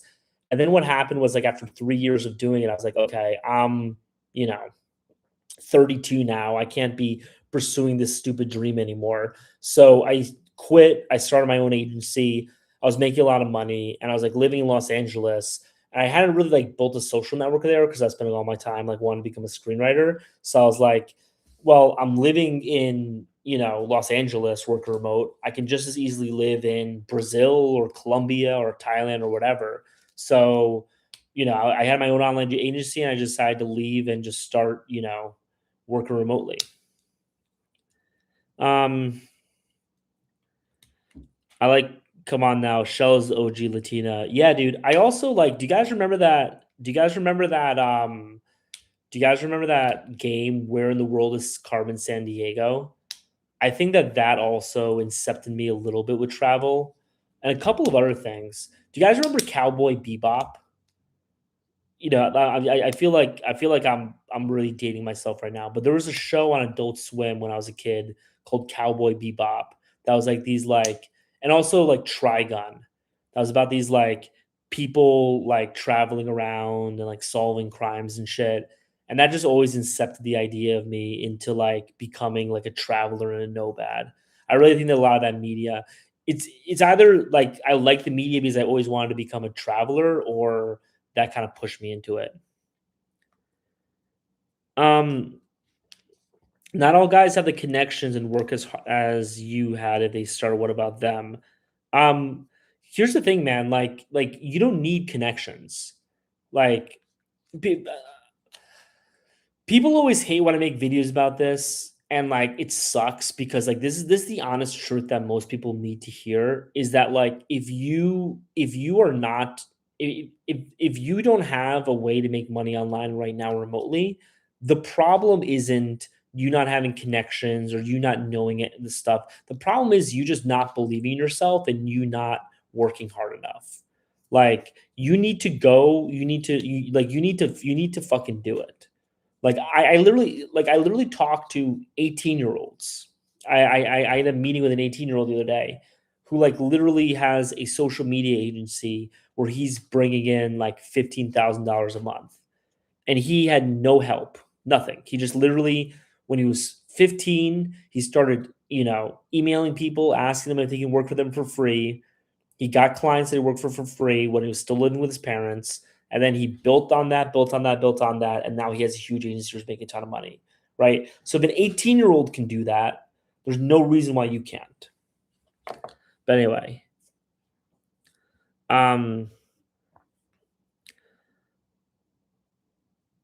I don't know Starbrazers. 8 hour a day college job. I don't know what you mean college job. Like you don't need to go to college to start an agency. Literally just go online, learn a skill like building a website, and then just email 1,000 companies and just say, hey, can I make you a website for free? Right? The first 5 people that come back to you and say yes, make them a website for free. right? Have that as your example, and then the other people get back to you, say, "Hey, sorry, the website for free option is no longer available. You didn't respond fast enough, but I'll make you a website for $200." Right? And then get 5 of those people. You just made $1,000. And then now say, "I'll give it to you for $100, but I want a testimonial." Okay? Now make a website for yourself. Have those 10 logos on it. Now you have 5 testimonials too of people who are customers, and then now charge $500, then charge $1,000, then charge $2,000, then charge $4,000, then charge $10,000, and eventually you'll be making a shit ton of money. That's that's literally how you do it.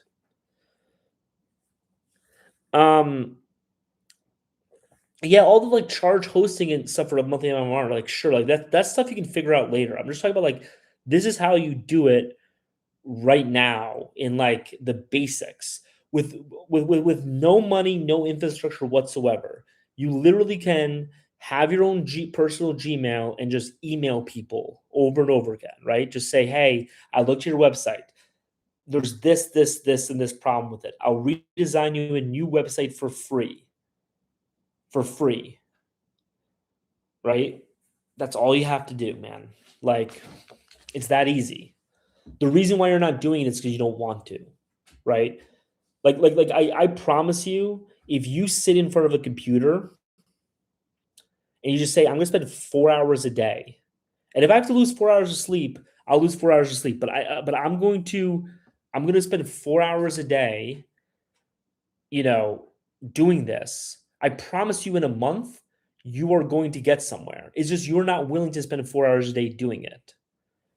I'm gonna go one last thing about the subject, and then I'm gonna talk about Kazakhstan because people actually like really want to people want to know what my thoughts about Kazakhstan for some reason. But anyway, one last thing on this thing, right? So like I had so like one thing that happened when I was working in, the restaurant industry. I had a ton of people say, "Hey, I really want to work in software. Can you help me?" I would give them help and they would do nothing with it. Nothing with my help. So I started like refusing people. I didn't refuse people help. I just had people had to ask me 3 times for help before I ever like helped them. Right. Anyway, there was a guy who like literally started doing it. I was like, okay, if you just, you know, finish this course, I will put you in contact with somebody who can help you get a job. This guy literally within like 2 weeks, he was like, "Hey man, I'm sorry. I just don't have the time to do this course anymore." Right?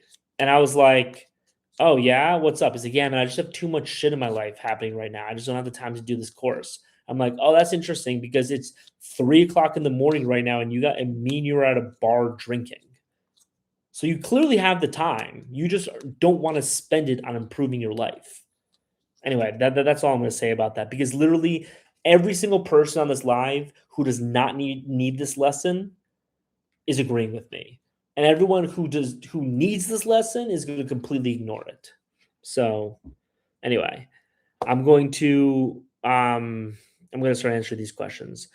What country has your favorite food? So my favorite food in the world is sushi. So Japan. But my top 5 favorite food countries are number 1 is Japan, number 2 is France, number 3 is Peru, number 4 is Malaysia, and then number 5 is India. Yeah, I did software sales in San Francisco. Anyway, Kazakhstan, like I haven't been to Kazakhstan, but I've heard from a bunch of people, that they've had a lot of success in Kazakhstan. So Kazakhstan is gonna be a really good place for you guys to go to. Um, cool. Speaking of courses, I'll make you guys a deal for anyone who wants to buy my course. I did this deal yesterday, and people didn't take me up on it, but I'm willing to do the deal again today. So I have, um, so I'm finishing this live in 20 minutes. I'm willing to do this live for another half an hour. By the way, it's 1:40 a.m. for me, so that's like a big thing for me. I'm willing to do this live for another half an hour if we get 2 people to buy the course. So if you're already planning on buying the course and you want, you know, and you want to, you know, see me do this for another half an hour, then, you know, go buy the course. Anyway, what are your thoughts on hooking up in Japan? Literally everybody that I've talked to has said it's incredibly hard. So that's what I have to say about that. I would think Mexico beats India. Mexico is a good food country. I just think India is just like a lot better. Mexico is probably number 6, if I were to say. Um, cool. And any other things that I can give a rant on? Um, Here I'm gonna go look at the past. Um, Indian food is delicious. It is. Uh, I'm just looking for topics. Like anyone watching this, just put a question in.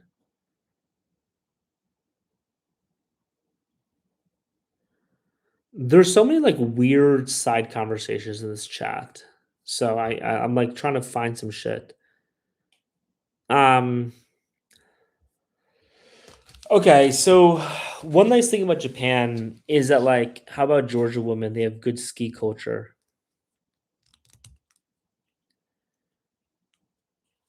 Yep, you should learn.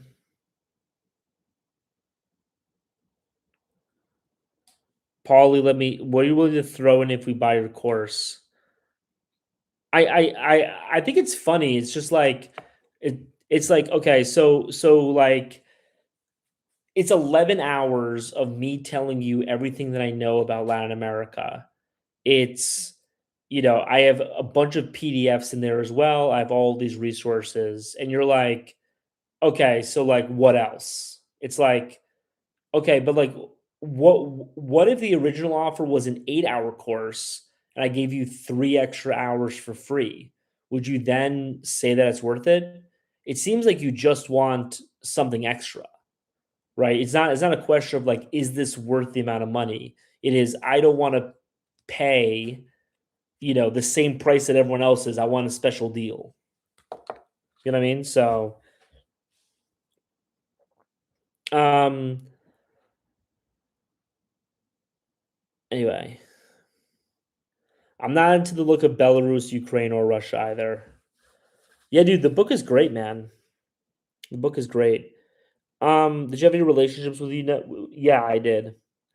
Um, would you recommend taking an SDR job? I actually like up until like a year ago, I would, but I just think that like the nature of work is changing so dramatically. I'm not sure I would anymore. Like honestly, I wouldn't. I'm not sure I would. But you really shouldn't take career advice from me. So I'm not want to expound on that topic too much. What is about French food that makes it rank that high? Like, here's the thing, man. Like, people love to hate on France. And so I went to France and I was expecting to hate it. I was like ready to hate France. But like, you can't really hate French food because there's a reason why. So one thing you'll notice if you travel around the world, every country on planet Earth has fine dining French cuisine, right? You can go to Brazil, right? And it'll be like if you look at the Michelin guide, it'll be like, Brazilian restaurant, Japanese, Japanese, Japanese, Brazilian, Italian, French. You go to Thailand, French, right? French food is the gold standard of cuisine. It just is. I'm sorry. Like that it just is. And people a lot of times will critique French food and just be like, "What okay, but like what is French food really? Oh, it's steak with béarnaise sauce and french fries. Like that's everything." And it's kind of like there's this metaphor that people use all the time. It's like you're like a fish in water. You know what I mean? Like a fish is in water and he's like, what's this water thing? You know what I mean? Oh, you say there's this liquid that surrounds me? That's weird. And it's like, yeah, like French cuisine has so shaped your life that you don't even realize that you're eating it.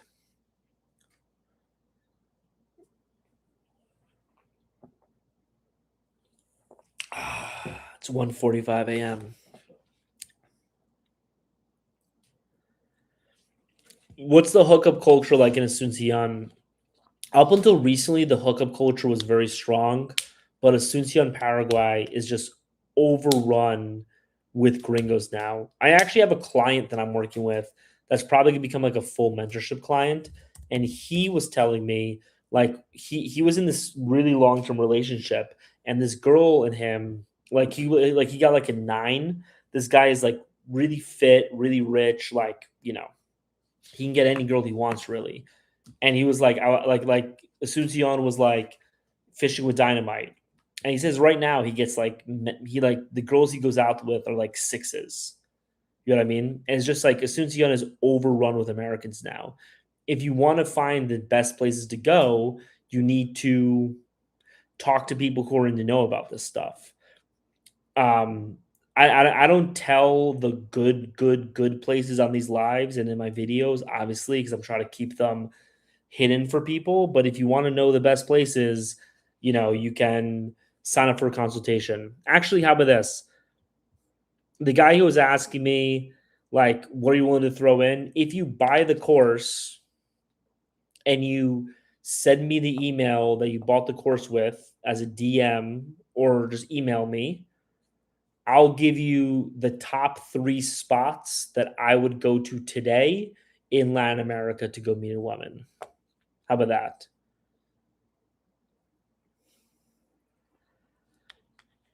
Yeah, so someone says that's exactly why Vietnamese food is so peak. It's a mix of South Asians and French. Like that's true, and like you eat a lot of the Southeast Asian food, and you're like, wow, like a lot of the stuff that they get right comes from the French. Um, so yeah, that's what I have to say about that. El Salvador, where you should go, I would just stay in San Salvador. Honestly, sold, awesome. So if you guys buy, so the 2 people who said sounds good and sold, if you guys buy the course in the next 12 minutes, I'm gonna go on for an extra half an hour. I have a consultation at 2:30 in the morning my time, so I can't go, you know, uh, further than that. But I'm happy to go an extra half an hour if at least 2 people buy the course in the next 10 minutes. Someone says you can't go wrong with a good baguette. I mean, that is a funny thing. Like you go to Vietnam and it's like banh mi, and it's like it's a baguette, right? It's a Vietnamese French sandwich, right? So, um,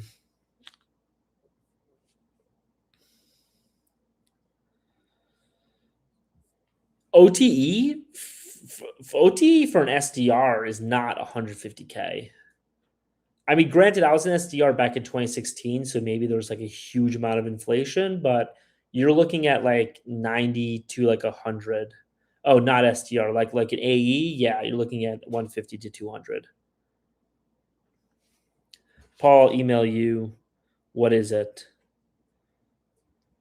I'm not gonna tell you the bro, we just got our first sale, and let's see if we get another one. Awesome. Yeah, so whoever just bought it, Connor, um, if you follow me on Instagram or whatever, just send me a DM. Oh, you just got it. Okay, cool. Do you have my email address? Did you get it? Anyway, I'll just look it up and I'll just like I have your email address, so I'll anyone who bought it in this time frame, I'll just like send it to them. So don't worry about it. I'll do that. Anyway, um, cool. Any more questions? Oh fuck.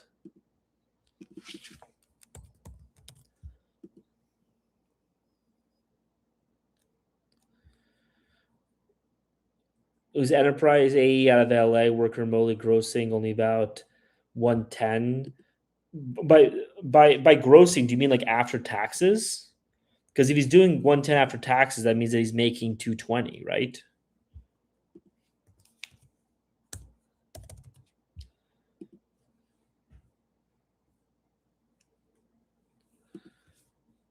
Um, awesome. We matched yesterday, guys. I'm just trying to make a lot more money right now. Um, I have not traveled to Myanmar at all. Making 800 a month off Spotify streams. Okay. But I mean, here's the thing about Spotify streams is it's just and this is the thing. Like a lot of people will ask me, like, hey, like, should I do what you do, in order to be able to like become a digital nomad? And it's like I've been doing this. First of all, I've gotten incredibly lucky with this account to start off with. So I have had like 15, 20 accounts before this that did not do well at all. Oh, cool. We got another one. Awesome. Anyway, so I'll send you two guys my favorite spots in Latin America right now. Well, I'll send it to you after my lives and stuff, but you'll get it. Don't worry about it. Anyway, so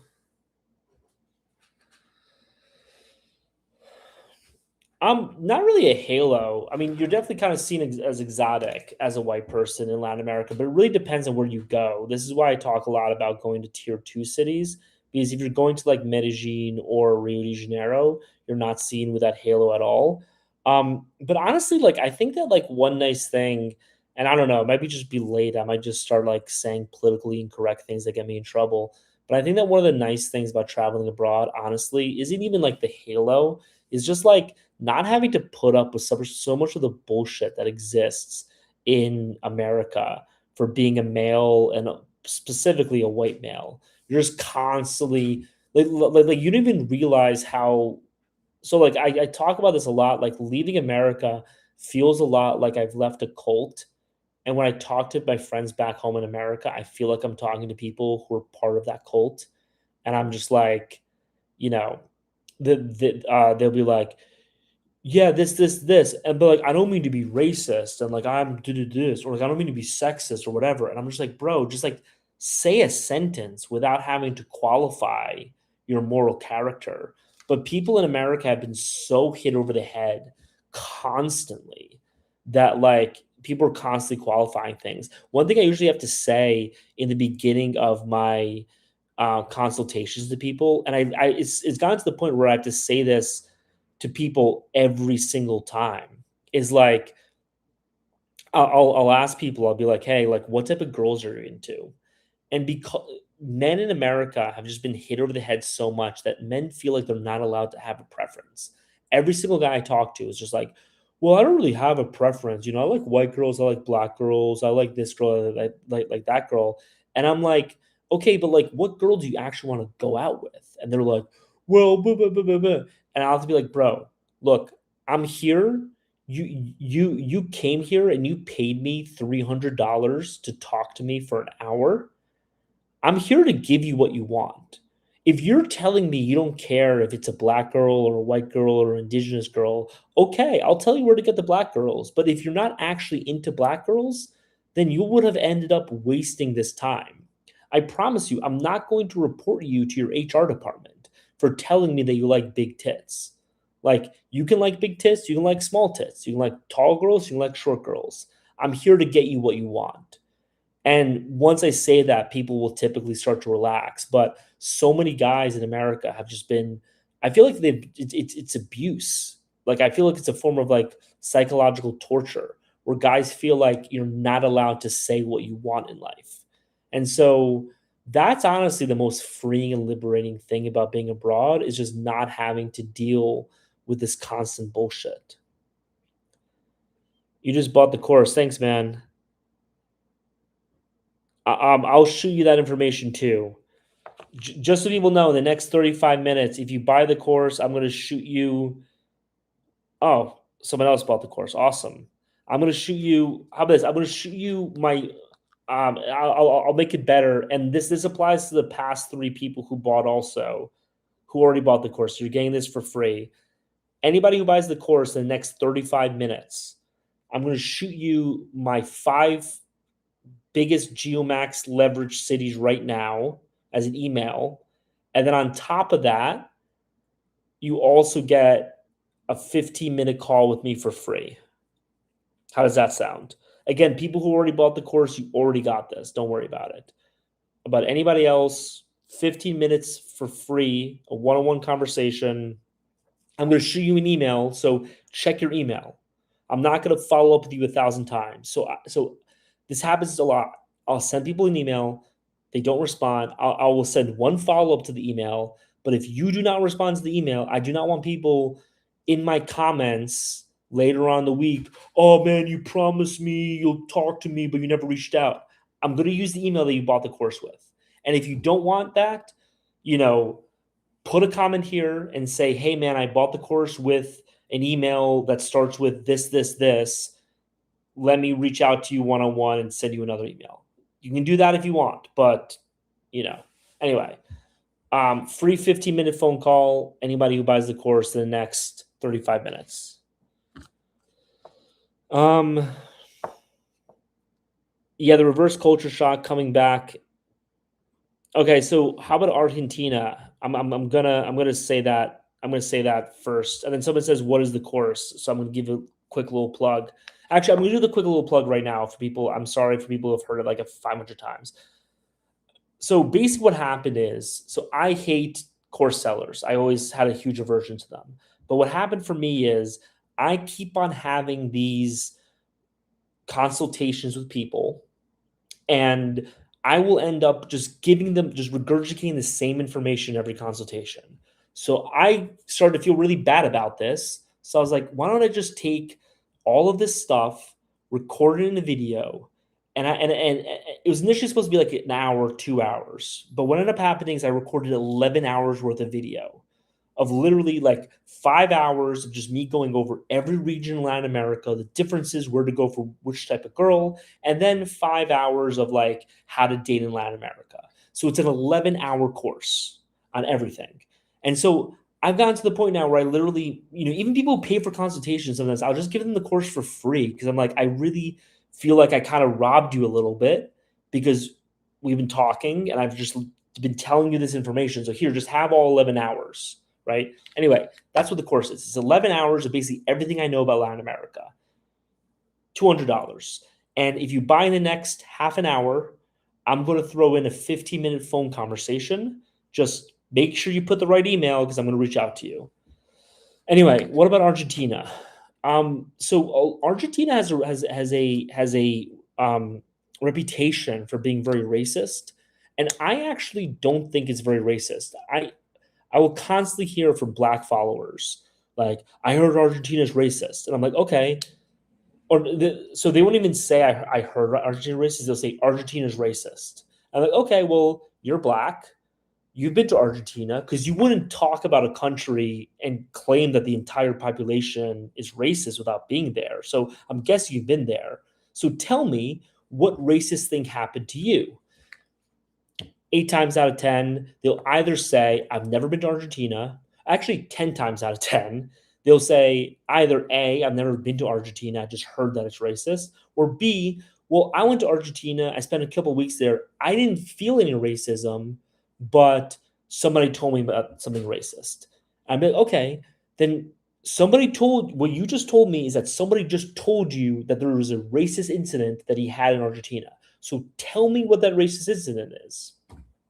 There's never a racist incident. There's never anything, right? And my theory about why people think Argentina is racist is that people in Argentina, so like if you're a Black person in America, and I'm going to piss off my Black followers and I apologize, I'm going to do 15 Hail George Floyds as an apology. But like Black people, like if you're a Black person in New York, right?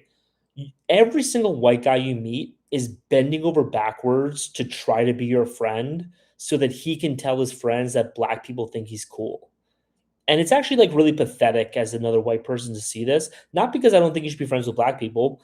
Like 40% of my followers are Black. I have a lot of Black friends. I think Black people are cool, whatever, right?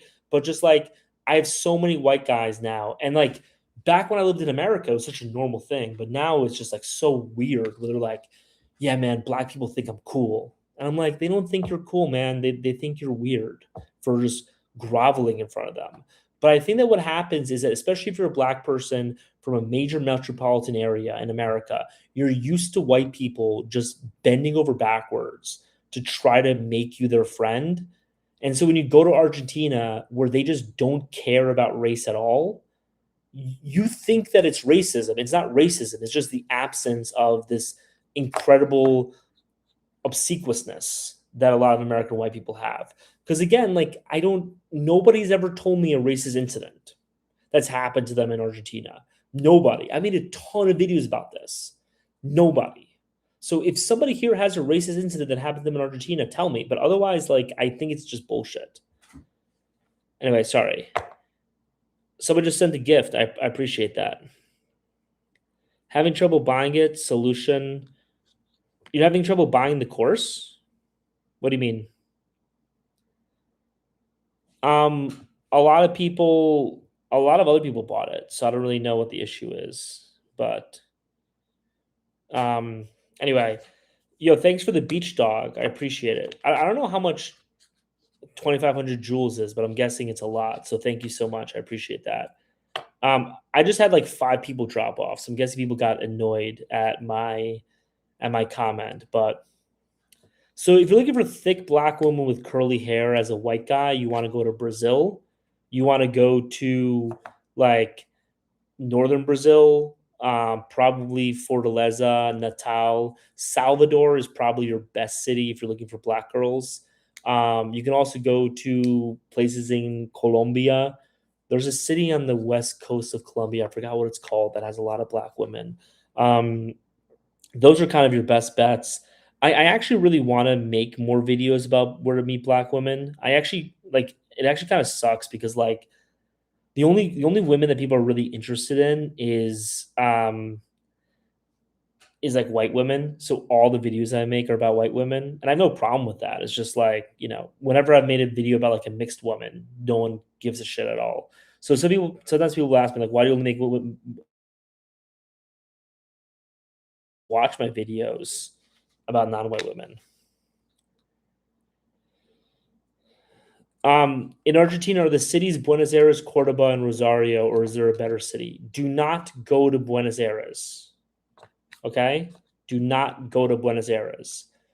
Every single time I talk to somebody and they're like, I went to Argentina and it sucks. I'm like, did you go to Buenos Aires? And they're like, yeah. Did you go anywhere else in Argentina? No. Okay. Buenos Aires sucks. Buenos Aires right now is just as expensive as New York City is. And at the same time, the women are just as like crazy liberal progressive as the women in the United States.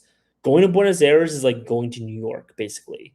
So if you're an American that wants to date in Argentina, go to Cordoba or Rosario. Those are the 2 cities to go to. As a 22-year-old male in America, everyone here is crazy, lazy, dumb, and backwards. I haven't. I'm happy that I haven't been in America for like 3 years. I'm a big believer in saving the West. I want to come back to the West and save us, or like help save us. That's like my end goal. But for now, if you're a young man, like if you're 22 to 28, you can't wait for the culture in America to be fixed before you like go find a wife. You know what I mean? Like you can't wait for that. You need to go, you need to make money abroad, you need to find a wife, you need to get married, you need to have kids. And also like one of my general big beliefs, and I'll move on from politics. If people want me to, I can keep on talking about politics if people want. I think that people overestimate the importance of like logic and arguments when it comes to politics. I think that the actual thing that really matters, and Jesus actually really hit this nail on the head when he was talking about good fruit from a good tree and bad fruit from a bad tree, is fundamentally like people will buy into your political project if they see that you are a happy, healthy person living a good life, right? So if like the best way that we can reinstate traditional and conservative values in America isn't by fighting with feminists online. That's you can do that, I guess, and like I do it too. That's really what my job is, right? So I'm not saying like completely against it. I'm just saying like the way to actually get a bunch of people, like the reason why so many of you guys here, I just put the link in the chat. The reason why so many of you guys like my content and like listen to what I have to say is because you're like, oh, this guy. I mean, he's a fat ass, sure, but he seems to be pretty happy. He says he has a wife. The way he presents himself, he has a lot of information about the world. He's traveling around the world. I, maybe you guys don't want to be fat like me. I understand, right? But like there's a lot of stuff in my life that you want to have, right? And so if we can position ourselves this way as people who are like defending traditional values, it's like, look, I have a great fucking life. I'm really happy. Um, I do, right? Like then you don't even need to make the arguments. The arguments are going to make themselves. People are going to look at you and be like, I want to be more like this guy.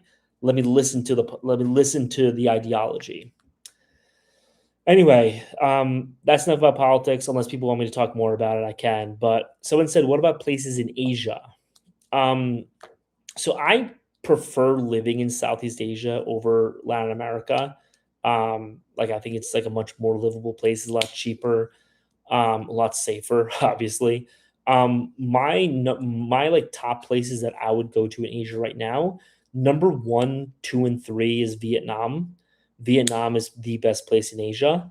Um, After that, I would probably go to you know Indonesia or Malaysia in Southeast Asia.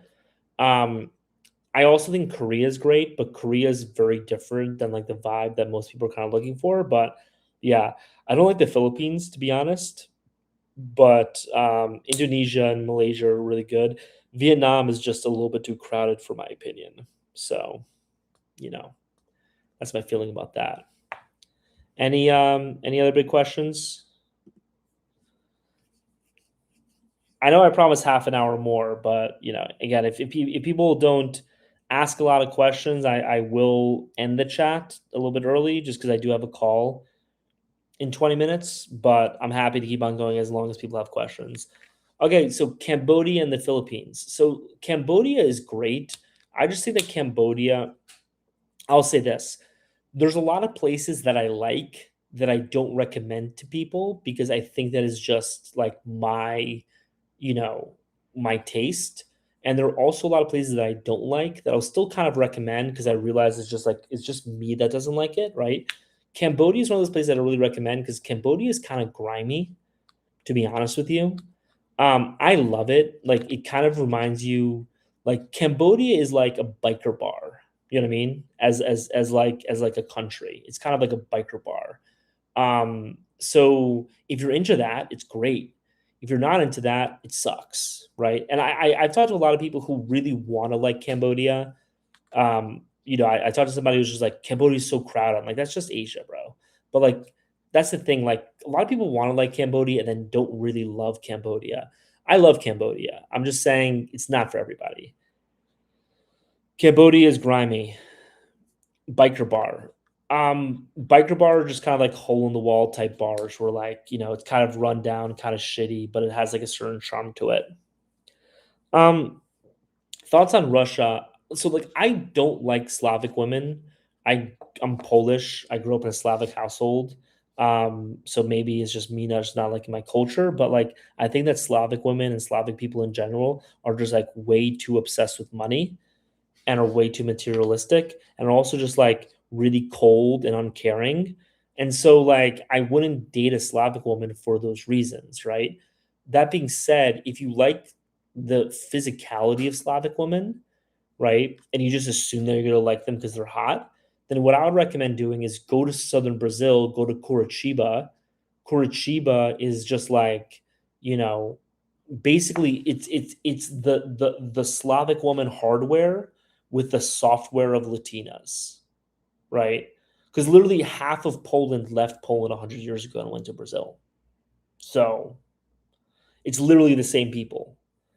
My great grandmother lived in Brazil for a few years. So it's literally the same people, but just with like with like a Latina attitude about stuff. Um, I literally was getting a motor ride in Phnom Penh, and the moto pulled over and took a shit on the street, then expecting me to continue sitting behind him. I got off that bike real quick. Okay. Yeah. Okay. Well, you know, any cities you recommend in Asia? I feel like I've answered this question. Da Nang, Ho Chi Minh, Saigon, Phnom Penh, I like. Um, KL, Kuala Lumpur, Denpasar, Jakarta, and I also like Seoul. Those are like the those are like the cities I would say. Um, anyway, I don't know much about the place, but as a child, there used to be a show called The Mysterious Cities of Gold, where one of the characters was Inca. They have a soda in Lima called Inca that I tried one time and I really didn't like, but it's kind of like their national pride. But wait, somebody else just bought the course. I'm going to do one more quick plug about the course, and then we're going to, you know, trudge on for the last, not trudge on, we're going to do a sprint for the last 15 minutes. But again, the course is 11 hours, everything I know about Latin America, um, 5 hours of geography of like where to meet types of women, differences in cultures and that type of stuff. 5 hours teaching you how to date in Latin America. Then obviously there's like travel tips and like that type of stuff. And anybody who buys the next 15 minutes, I'm also going to send you my 5 favorite cities to date in Latin America right now. And on top of that, you can get a free 15-minute phone call with me. So if you're interested in that, click this link right here. I'm going to pin it. Can I pin this link? I'm going to pin this message. If you're interested, go to the message that I just pinned, click on that course. It's $200, and you'll be able to have a 15-minute conversation with me in 11 hours of all the information that you ever want about Latin America. I was planning on moving out of the US. I think I'll try Cambodia. I hope they're into whites. Cambodia was one of the easiest. So like I've only been to 2 cities in my life where my phone actually overheated because of Tinder messages. Cambodia was one of them, and Paraguay was the other one. Like I actually got like a heat warning from my phone because of how many matches I was getting. So, because I was getting like push notifications. So, yeah, they're really into white guys in Cambodia. Got to make sure I get the extras. Everybody's gonna get the extras, man. I want to be a business consultant for Latin America. I actually was a business consultant for Latin America for like a year. Do the women in Latin America speak English? Because I don't speak anything else. It's fine, dude. Just use a translator. Just use the translator app. It's fine. The nice thing about the translator app is you can get away with saying shit that you can't get away with saying in person. Like, like because if they read it over a translator, it just seems cute to them. So you can just say like you can just like kind of cross the line with them and they're fine with it. Um, I also think like for me, and I think this might apply to some other people on this chat, like I find that um I'm much more suave when I talk in Spanish. And I think the reason for it is, as you guys can tell, like I'm a massive nerd, right? And when I talk to girls in English, I want to talk, and I mean, this type of shit I was making fun of before, right? I want to talk about like, Marvel movie, not Marvel movies. I want to talk about like, old French movies from the 1960s, all that type of bullshit. And like, girls get kind of interested and they're just like, all right, so when is he going to make a move on me? I'm just like a little bit too autistic and a little too nerdy when I speak in English. But I find that like because I'm so limited in Spanish, like you know, like I'm kind of just getting to the point a lot more and a lot more aggressive, and I'm a lot more like let's close this deal type of thing. So if you gotta have that similar problem that I have, where you're a little bit too autistic around women in America, if you like, learn Spanish and you start flirting in Spanish, your Spanish will be so limited that you have to be more masculine and aggressive. Most of the girls who speak English, for example, in Colombia, are from wealthier families and won't date gringos. This is something that people misunderstand. Like eh, both like passport bros and also like um feminists both misunderstand the same thing. Like most Latinas are not dating gringos because of the money. Like some of them are, sure. And if you just lead with your wallet, then yeah, the girl from the wealth of your family is not gonna be into you. But the main thing that gets girls interested in you in Latin America is the fact that like you're different from like most of the people that they meet in your day-to-day life, right? So you're able to get that interest in them. Now, again, the issue is that you need to be able to stoke that interest and turn that into like you're able to so anyone here who does sales, there's like a framework, AIDA, right? Attention, do I have your attention? Interest, are you interested? Decision, can you make a decision, right? Action, can you make it can you actually do this for Christ's sake, right? AIDA, right? The only thing that like being a gringo does is get you the A, right? Which brings a lot more people into your funnel, right? But if you don't know, but if you fumble on it from there, you're not going to be successful. Again, why you should buy the course. But like this whole conception that girls are just dating you for the money, it's literally only people who lead with their wallet that do that, and that's not a good way to get a long-term relationship anyway. The reason why rich girls are not good girls to date isn't even that. The reason is because rich people, like, this is one thing people have to realize is that, like, rich people have their own culture, right? Like, there's a rich person culture that exists in the entire world, right? So, like, for example, Kim Jong Un, right, went to the same prep school as Taylor Lorenz, the New York Times reporter who talks about TikTok, right? They went to the same high school. Kim Jong Un and Taylor Lorenz. Because if you were born and raised in Greenwich, Connecticut, you are not like an American. You're part of this international group of rich people who summer in Saint Tropez, who ski in the Alps, who go to this place, who go to that place, right? So you're like there's no like national culture, right? So if you're dating a rich girl from Latin America, it's not that like, oh, like she's not poor, so she doesn't need me. That's not it. It's just like they're part of this like millionaire culture that exists around the world, and they're not interested like they're not interested in you because they're around Americans all the time. And they're also super liberal too. So why would you want to date them? Love your IG, man. Thanks, dude. What is your tip to survive food poisoning? How to prepare?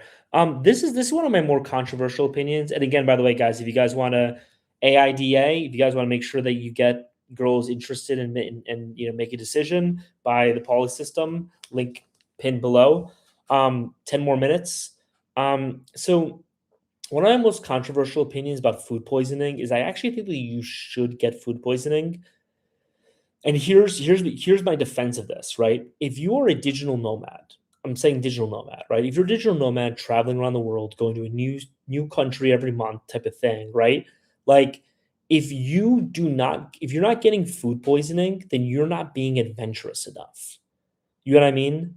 Like you need to be adventurous. You need to be trying different foods. You need to be trying different things. You need to be open to all these different experiences. And that's necessarily going to get you food poisoning from time to time. And what you need to do is you just need to suck it up and just realize that's part of it. I've gotten food poisoning a bunch of times traveling around the world. It's hell. And then you get over it after like 3 to 4 days. You know what I mean? So, if you do not get food poisoning, I think that's a problem. Same thing as like with dating Latinas, right? So like I will, I tell my stories about like me almost getting killed in Rio, me getting drugged and robbed in Medellin, all this other type of stuff, right?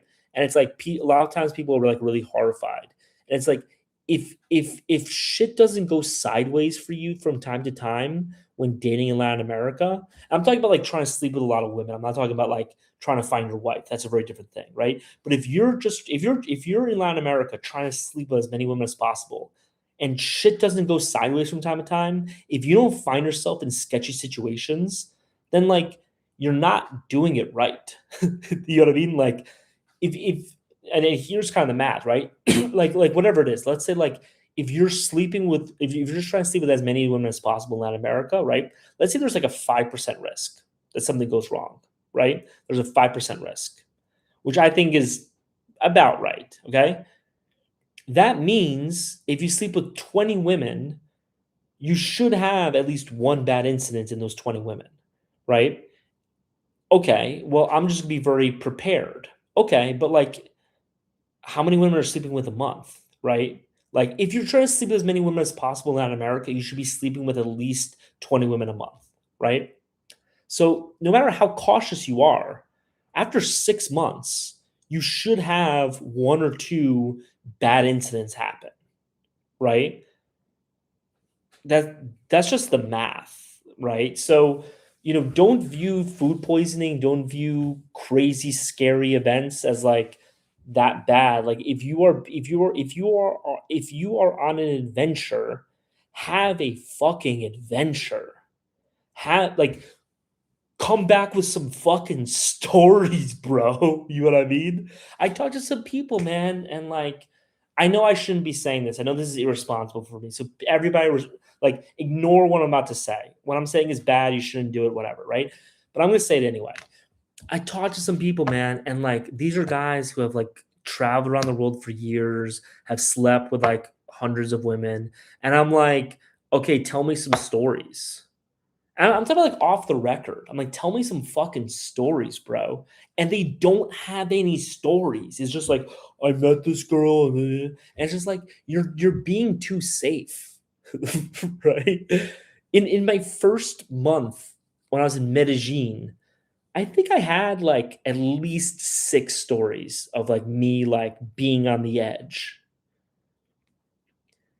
And like I survived and like I have I learned a lot from it and I had a great time. So anyway, ignore everything I just said. I shouldn't have said it. It's wrong, but you know, anyway,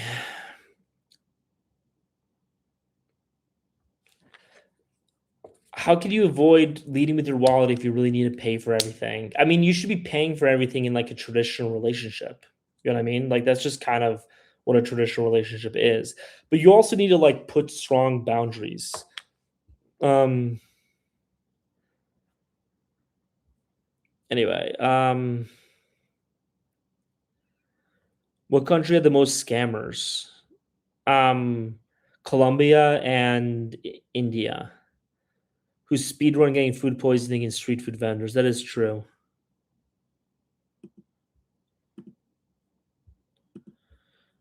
Um let's hear your craziest story. I'll tell my craziest story some other time, man. But yeah, like the moto driver taking a shit, like that's a story, man. But like so many people just don't have stories, and it's like they stay in a nice hotel, they go from the nice hotel to the nice thing, they pay for a high end courtesan, and nothing happens. Anyway,